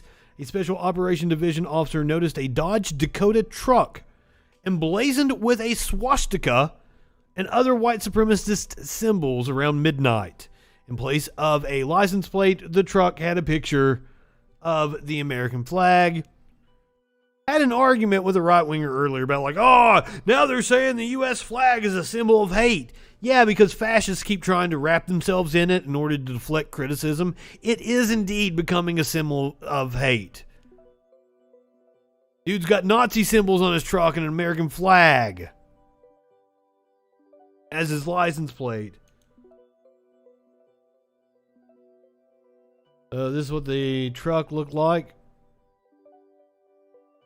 It's got fucking horns on the grill. Holy shit.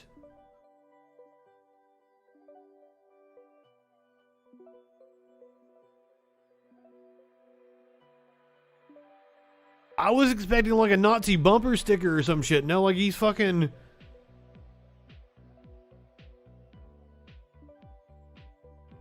He Sharpied it. Is that like the Nazi symbol and then it says 45? Or is he just trying to get creative with the colors there? Well, he certainly wasn't the neatest. It says Confederate on his dashboard.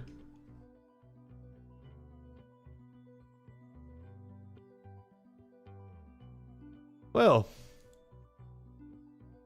officers arrested the driver, Donald Craighead. Donald Craighead. And he's from California and had Confederate on his dashboard. What the fuck? Donald Craighead, 44, of Oceanside, California, over possession of prohibited weapons, including a bayonet and machete. This is good police work, plain and simple. Capitol. All you had to do was look at the fucking truck and know that he was trouble. I mean, fucking, you see somebody driving around with Nazi symbols on their shit, you pull them the fuck over. We applaud the officer's keen observation and the teamwork that resulted in this arrest. According to the Capitol Police, Craighead claimed he was on patrol and spoke about white supremacy. The arrest was made less than a week before people are set to gather at the U.S. Capitol for a rally in support of the hundreds of pro-Trump supporters who were charged in connection with the January 6th insurrection.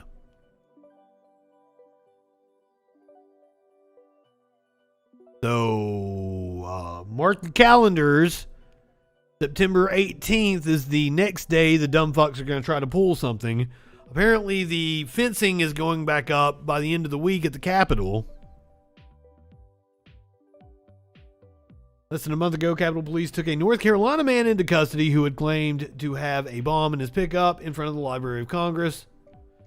This dude was patrolling outside the DNC headquarters. Holy shit. All right, this should be like fun video to watch instead of, really piss you off video, but still content warning. Video shows armed men breaking into the Attorney General's office in the northern state of Tamaulipas to free a powerful cartel leader. Numerous surveillance videos leaked to Vice World News show gunmen in Mexican Special Forces uniforms breaking a cartel boss out of jail just miles from the U.S. border. The shocking footage shows at least 4 gunmen wearing bulletproof vests with the logo of the Mexican Navy Special Forces. Holy fuck. Oh, here we go.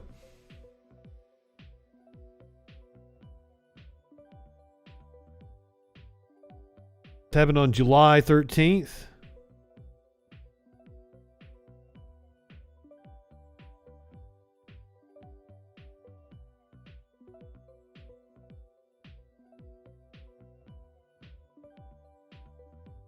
Kind of a crazy looking jail, if you ask me.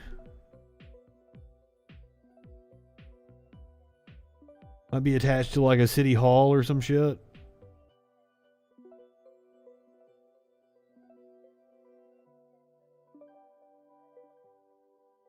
Scaring the shit out of some kids, that's not cool.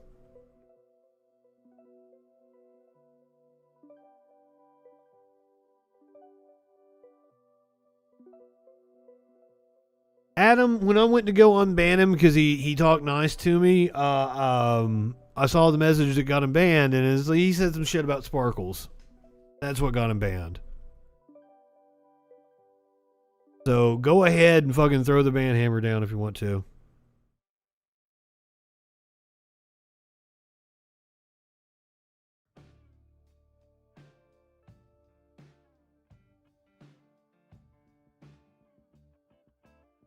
Now this looks like a jail. He's like, yeah, I'm over here.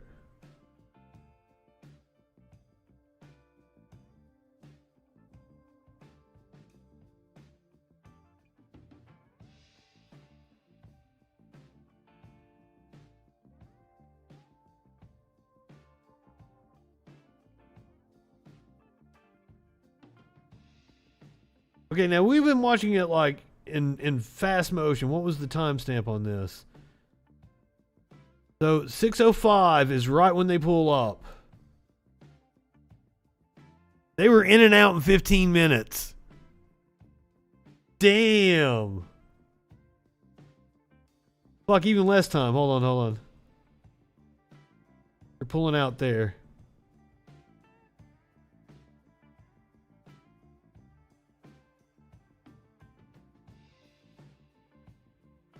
They were in and out in like 5 minutes.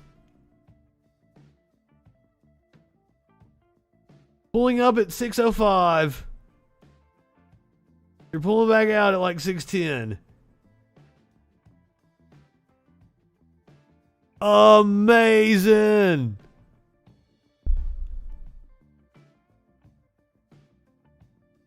Motherfuckers knew what they were doing. Yeah, this clip, the 6:18. This is the aftermath of like people gathered outside. Like, what the fuck just happened? Nobody banned you for your opinions. I banned you.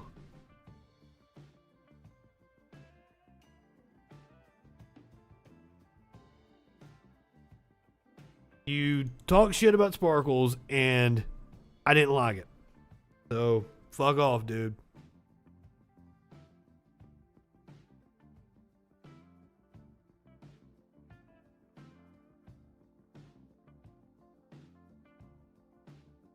What are you good grieving about, Curiouser? Tried what?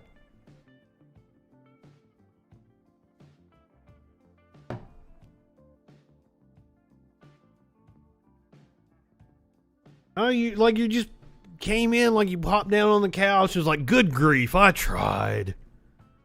This ain't Seinfeld. You don't just get to like Kramer on in here. Oh, you banned him.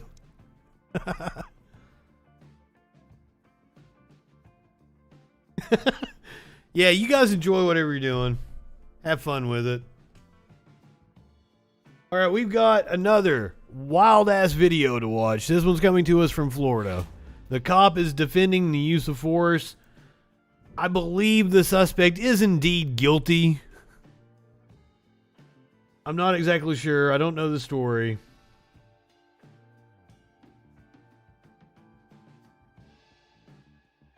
Sheriff Wayne Ivey of Brevard County, Florida, described a 61-round gunfight that happened on August 30th that involved two of his deputies and a career criminal. They describe him. I don't necessarily believe the cops. Even if he is a career criminal, it doesn't mean he needs to be gunned down. So he's defending the actions, saying that evil can never be dead enough.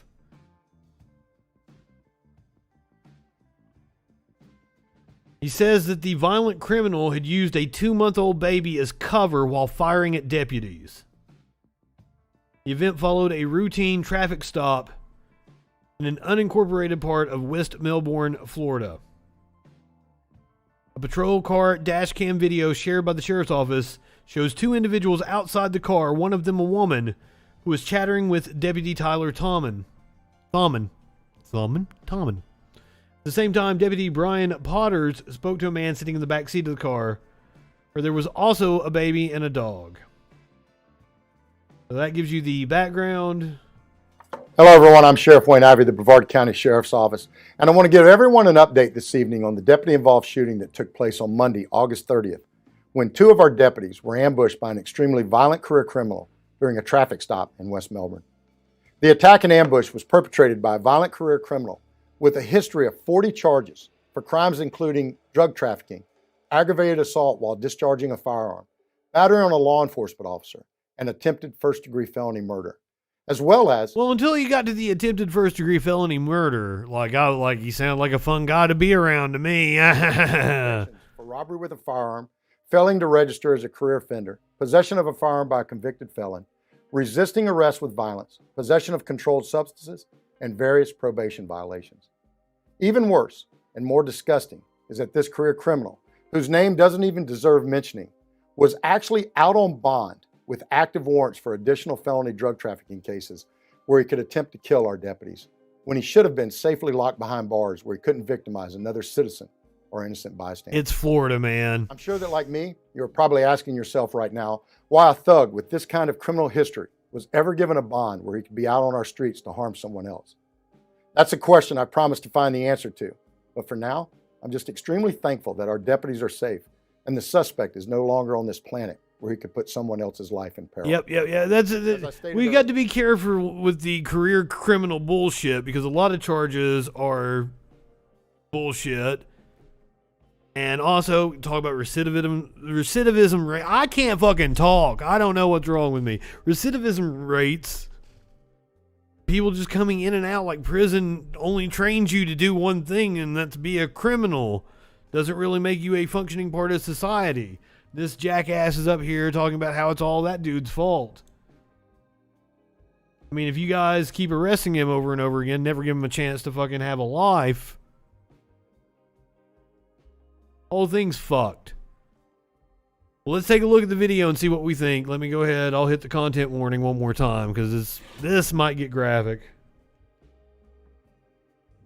YouTube didn't flag it, though. Officers from across the country potentially face every day of their lives. What's that? In the car? All right, partner. He wants to talk to you out here. Is that all you're... Yeah. I'll watch it for you. He's all right. I got babies. Oh, you got a dog too? Hell.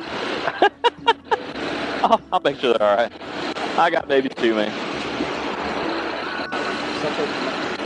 Huh? Okay. First of all, it's a routine traffic stop. We're just joining in, like, right now. They've got them outside of the car. Like, why did they even pull them out of the car? What was the traffic stop for? We don't know any of that information. What the fuck is up with that?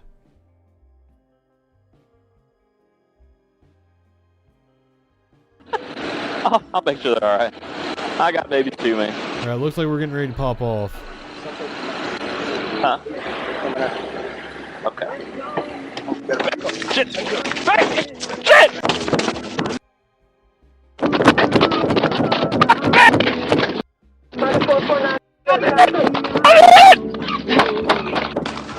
I don't know about him using a baby as a shield bullshit.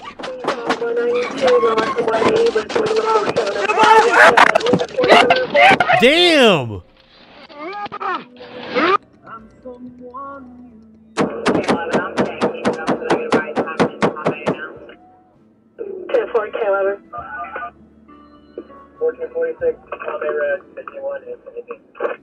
Reloads and unloads another fucking clip in the As gun. you can see in Oh here no! from the video, this was an extremely violent ambush that both of our deputies and the occupants of the vehicle were That was wild. We don't really get to see what all went on every day of their lives. Now, also, like, this is a very weird,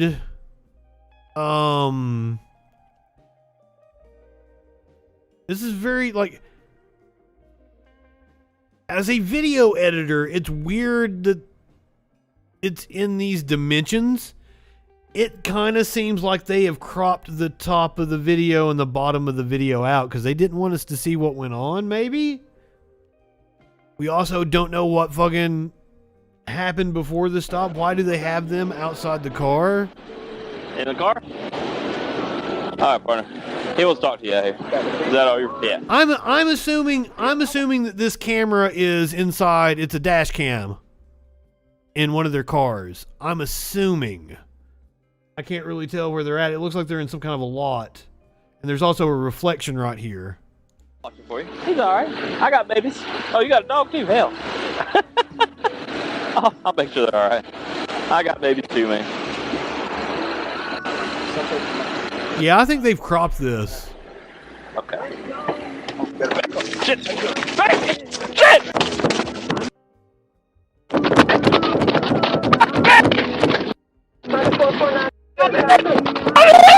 He's hit right there. He's hobbling around. I can't, like, he didn't try to run or anything. Like, he wanted to fuck some cops up.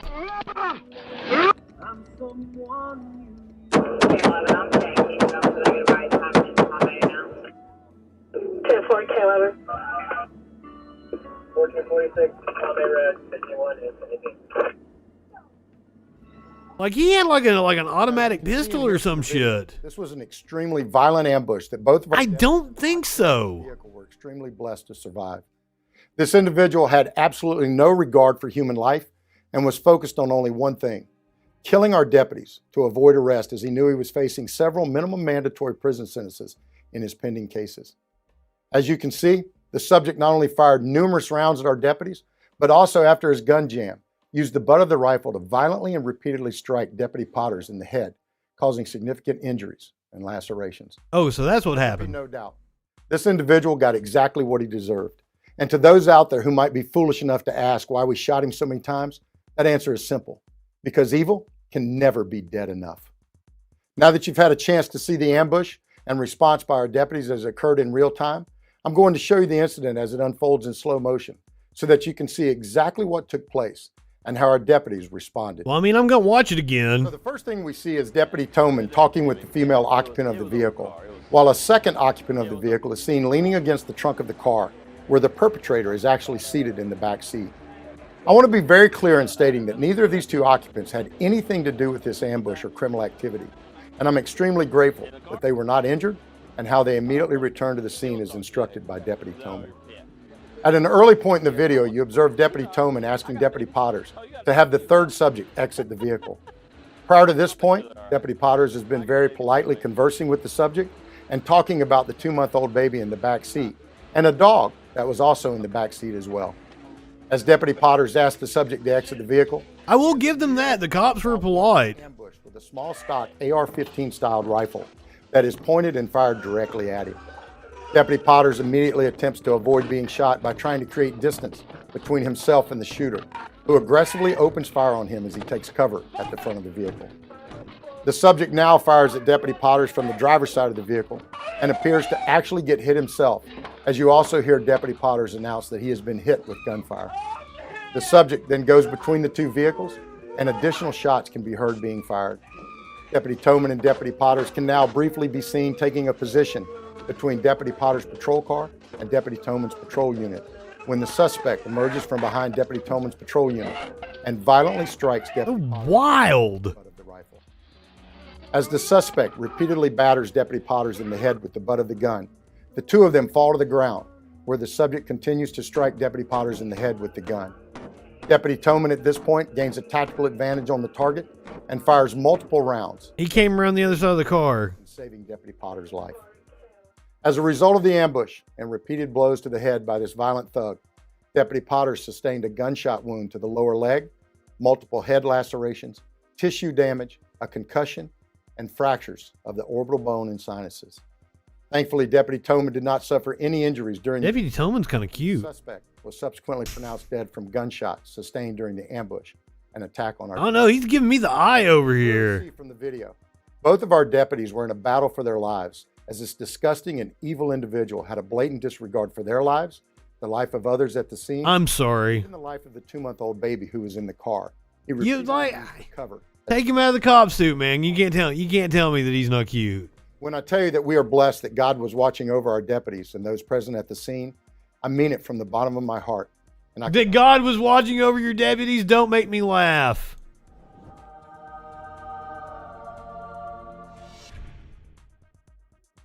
I don't know what's going on down there in Florida. It's just Florida.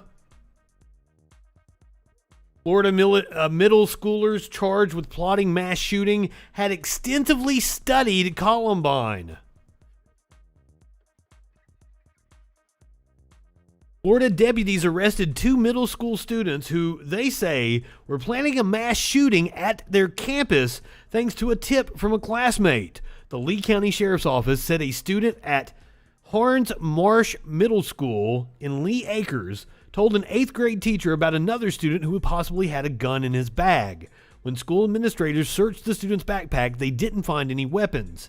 However, a map of the school was located. The map contained markings indicating the location of each of the school's interior cameras. Deputies arrested 2 students, ages 13 and 14, who said both teens were well known to law enforcement. Do we have a video? Watch the video here. Breaking at 11 o'clock, guns and knives discovered inside the homes of 2 teens accused of plotting a school shooting. Hello again, everyone. I'm Chris Safadi. I'm Amanda Hall. Deputies also found a map. What the fuck? Where's it at? Fix your fucking site. The video all the way down at the bottom shouldn't autoplay while I'm watching the one at the top. With the locations of all the cameras inside of the school. Before Florida man, there must be Florida student. With the tip, potentially stopping a tragedy. We have team coverage tonight. Let's start with the Night Beats Justin case outside the school. And Justin, what up, Justin? They stopped a Parkland-like shooting. What went through parents' minds when they heard about this? Well, parents were terrified. We're just a couple of weeks into the school year. We've already had what? There was one mass shooting I know of for sure. At the school behind me, and tonight she wants to make sure that the students who came forward with the tip He's cute. know that they are heroes. I'm so happy that you guys... A cab except him, because he was looking at me like he was giving me the eye. I'm sorry, let me go back. What went through parents' minds? This is the horrible fucking story for me to be making jokes over about how cute the cop was. I can turn him around. I can get him to take off the uniform. Believe me, I want him to take off the uniform. I'm not gay either. You know that, right?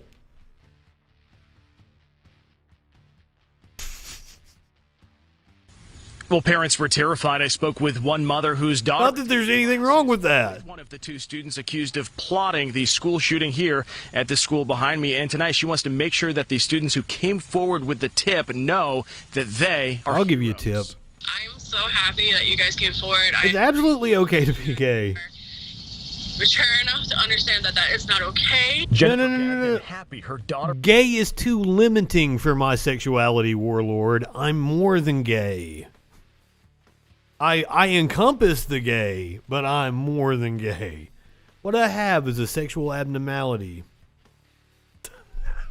I'm sorry, I'm doing the Simpsons thing. This is a serious story. I saw the mugshots of the kids. I can't believe I saw the mugshots. That seems weird that they would. I'm not denying it. I suck dick. I'm not denying. I'm not denying anything. I'm saying that gay is too narrow of a term for me. I fuck everybody. Gay plus. Oh, I've never been in a relationship with another man. I wouldn't rule it out. But I have dated trans women. I don't know, dudes just, I don't like dudes. I'm not, like, sucking a dick is fun every now and again, but, like, I just don't like dudes. I like hanging out with women. So that's why I date women, pretty much.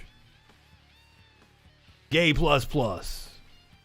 Equal opportunity fucker. There we go.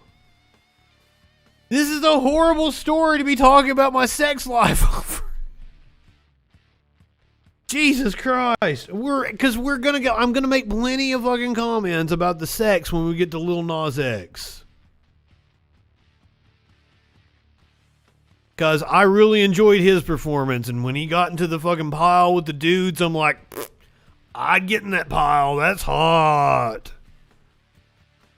If you guys watch the VMAs. I mean, I didn't watch the VMAs. I watched the performances on YouTube. Daughter is home safe tonight, but nervous. Guys are gross. May bring.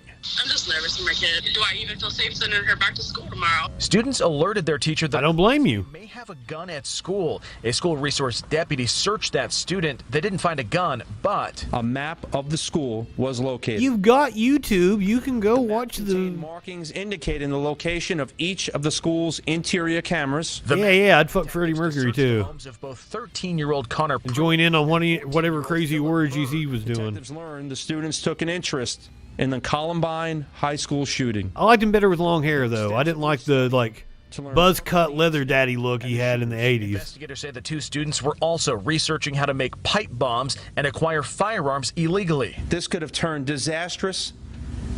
We are 1 second away from a Columbine here. Parents wonder how such 1 second got their hands on weapons. It's kind of mind-boggling that these children are even thinking about this stuff. But above all, it's thankful their children it's the U.S. and want to thank the students who came forward. You got attention to the adults, and you got it all handled. You guys are amazing, and you guys are little superheroes.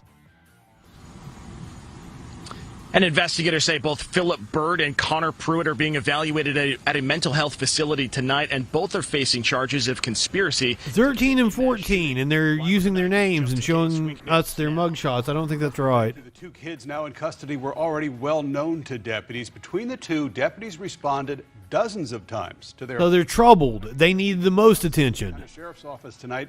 DL, there was a lot that went into these arrests. Yeah, and the superintendent went as far to say those kids who brought forward that tip are heroes. See something, say something paid off. He also mentioned the importance of having law enforcement right here in the schools.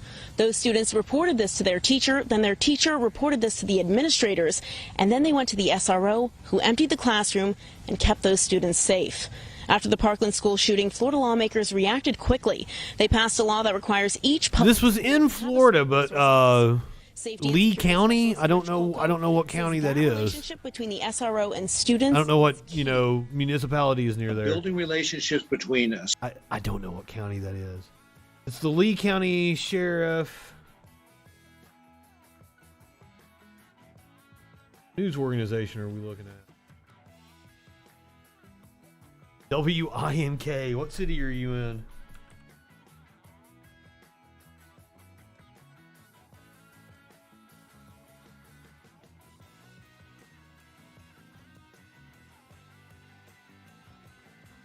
I don't even fucking know. Fort Myers. At least that's where the TV station is out of. Students and teachers and students, and when they have law enforcement, can be vital to helping stop one of these attacks before it occurs. The two children who are accused in the plot were already known to law enforcement. Deputies responded about 80 times to their homes combined. One of the favorite phrases. Yeah, I don't have to tell you what race they are, right? Is past behavior. Now, Coco told us that most students don't There's a Confederate flag on the wall. Through with their threat, but law enforcement has to investigate because what if? And in this case, their investigative tools led them to potentially stopping a tragedy. Live on the Night Beat, Gail Levy, Wink News now. All right, Gail, and a lot of people. Okay. We've seen some all right police work tonight. Not a usual thing on this show. I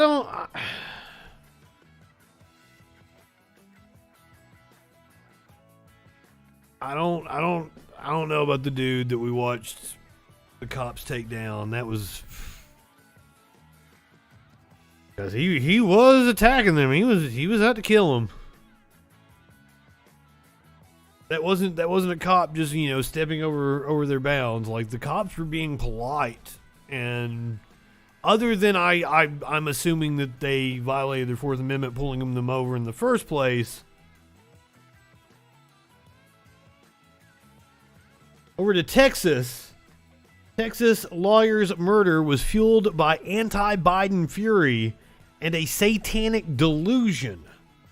Joseph Alvarez allegedly told police he targeted a random couple over the insane idea that they were conducting magic abortions in the park.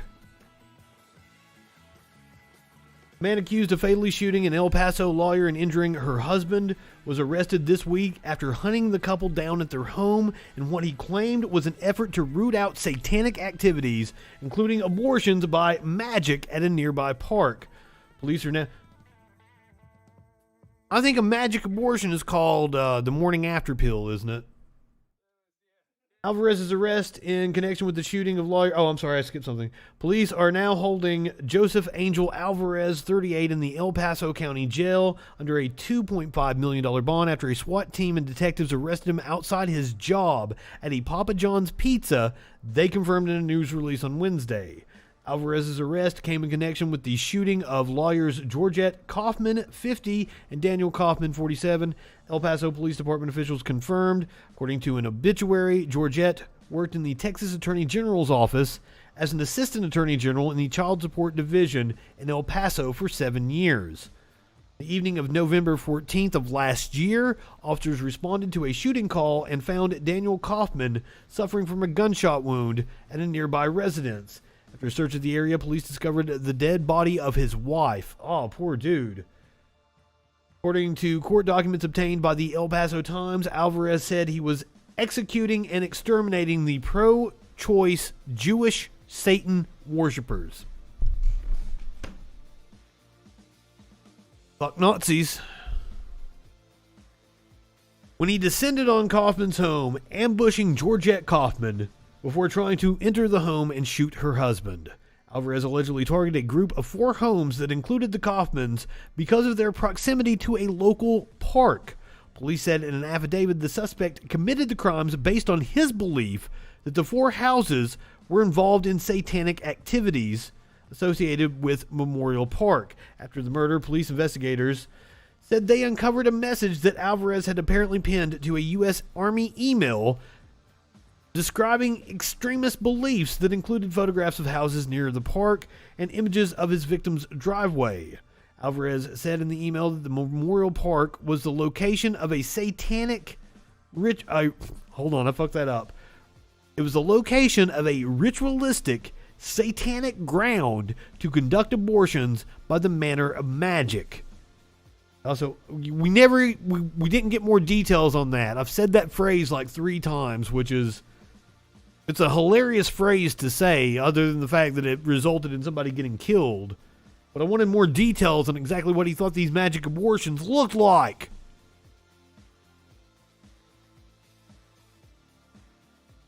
He also allegedly said in the email that he targeted the Kaufman's house because he believed that they had voted for President Joe Biden and had a Biden flag and a doll of Trump hanging. He also called pro-choice people the Jewish Satanic Party. Cop said that Alvarez also demanded in the email that people stop all murder of babies.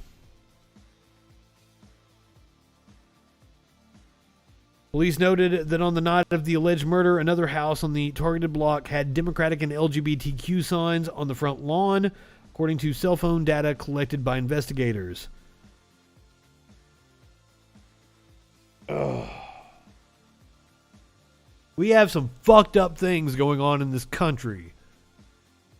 From school shootings to guys going crazy and being Nazis. But what's Bill Maher upset about this week? Oh, it's the Magic Flag song. The dude who hosted a show called Politically Incorrect is upset about the Black National Anthem.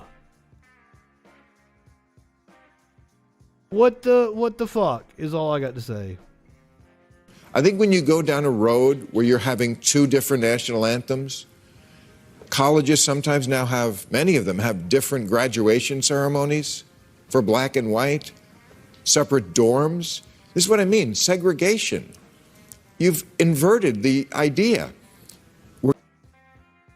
That's fucking... That's Tucker Carlson, Ben Shapiro fucking bullshit.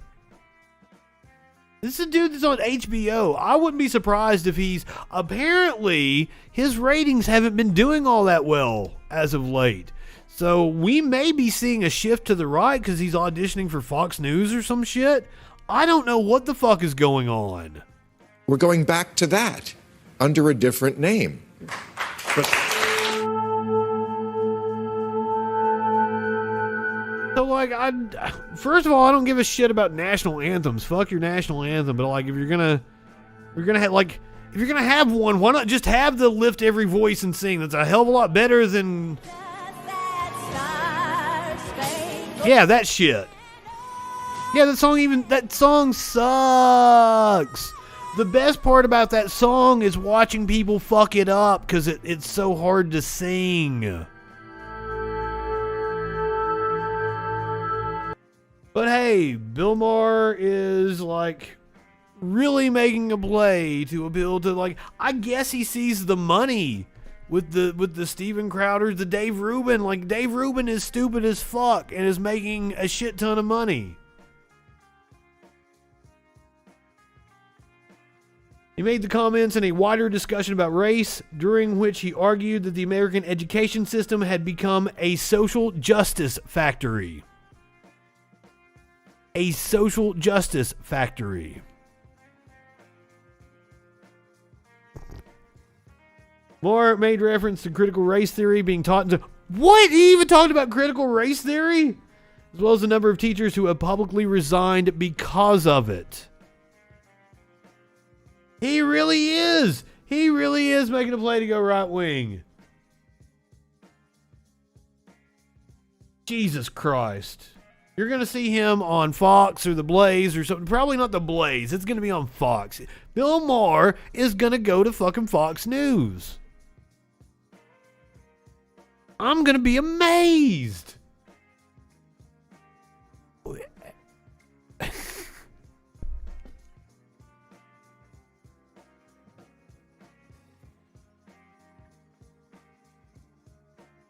I just...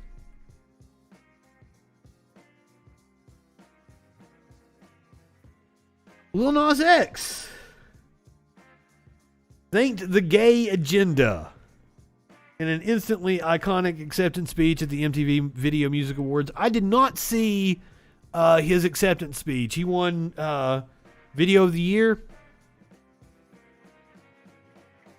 I did not watch that. I watched the performance, and the performance was killer. And when, like, this is a screen back there, and when it flipped from whatever it was at the beginning to that jail scene, like, that was really neat. And then when he did, like, the end of the Call Me By My Name, and he, like, fell into the pile of dudes, that was fucking hot. Taken to the stage, a shocked Lil Nas X said, "Okay, first I want to say thank you to the Gay Agenda. Let's go, Gay Agenda!" He is the best positivity troll. I didn't like the Old Town Road, whatever the first fucking song was. I've liked every song since. I did not like that Old Town Road song. And I'm like, oh, this novelty. I do not like this act. No. Dude won me over. He's fucking hilarious. He's a great troll. He wanted to thank his team and everyone who helped create the majestic music video. You haven't seen the Industry Baby music video. And he's got it's got this scene in a jail shower. And he released the unedited version or uncensored version of the shower scene. Because they're all just slinging dong around, but it's, blurred out. And when he released the uncensored version, you get to that shower scene and it does like it's buffering. I love that. I love that shit. Oh, I got rickrolled. That's awesome. I fucking love rickrolls. I miss them. Lil Nas X's incredible victory was just one of the big moments of the night. He also wowed fans with the heavily sexualized performance of Industry Baby. Forever was introduced by, is that Posse Star? Oh, Billy Porter, that dude's cool too, who delivered an emotional speech about queer black visibility. The world wasn't ready for all this black boy joy.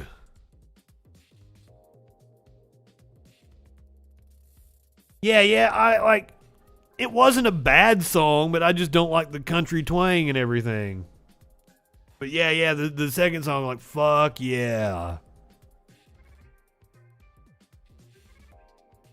Trailblazing rapper took to the stage wearing an all-pink outfit with a crown. He immediately stripped down and migrated to his Montero prison, where he danced shirtless in front of backup dancers sporting pink balaclavas. I didn't say it. Baklavas. I didn't say it right either. Yeah, he wore a fucking dress on the red carpet. Machine Gun Kelly got attacked by Conor McGregor. I didn't read the story behind that bullshit.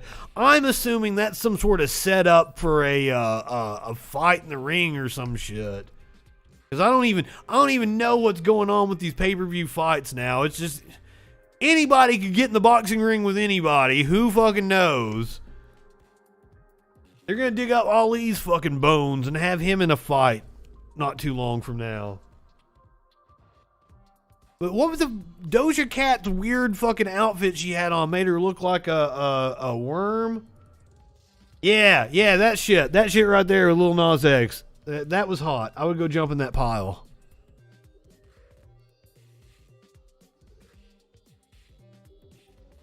And he's not usually my type. He's a little more masculine than I go for. But he just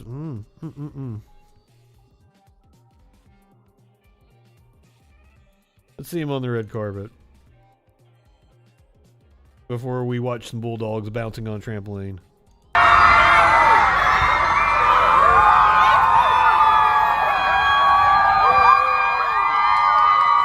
I mean, I was proud watching his performance because I grew up in the over-sexualized 90s where there are, women artists doing this shit all the fucking time. It's nice to see a man do it.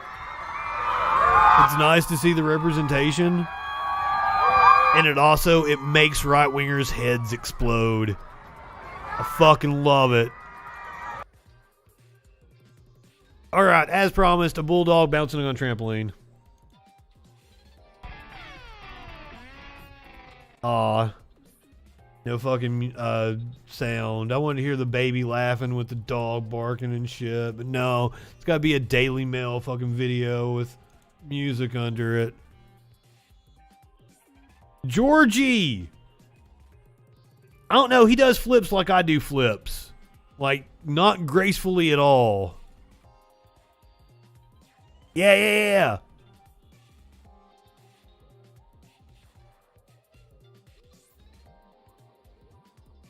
Man, when Little Richard died, I went back and watched some old performances, and that motherfucker does not get the credit he deserved. He was amazing.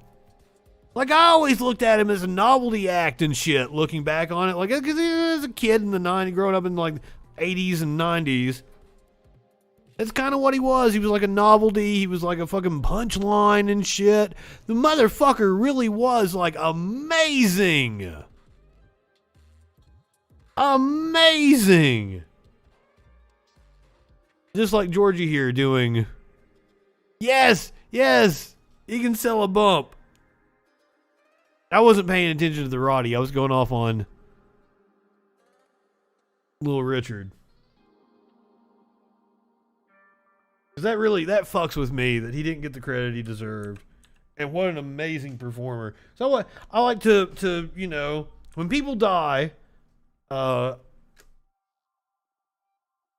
watch their shit. I give them a go. Wrestler dies, I go back and watch their matches. Musician dies, I go back. Fucking listen to the Rolling Stones all day when Charlie Watts died.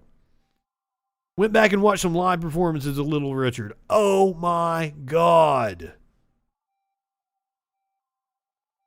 Oh shit, fucking Media Winch is already into her interview. If you're watching on Twitch, this is going to be awesome. She's got one of the dudes affiliated with the Red, White, and Blueprint crew. So they're probably already into it now. Go ahead, light one up, tip one back. It's all right to have a little fun before you hit the sack. I'm Justin Freakin. We will see you tomorrow night on the Troll Patrol Live.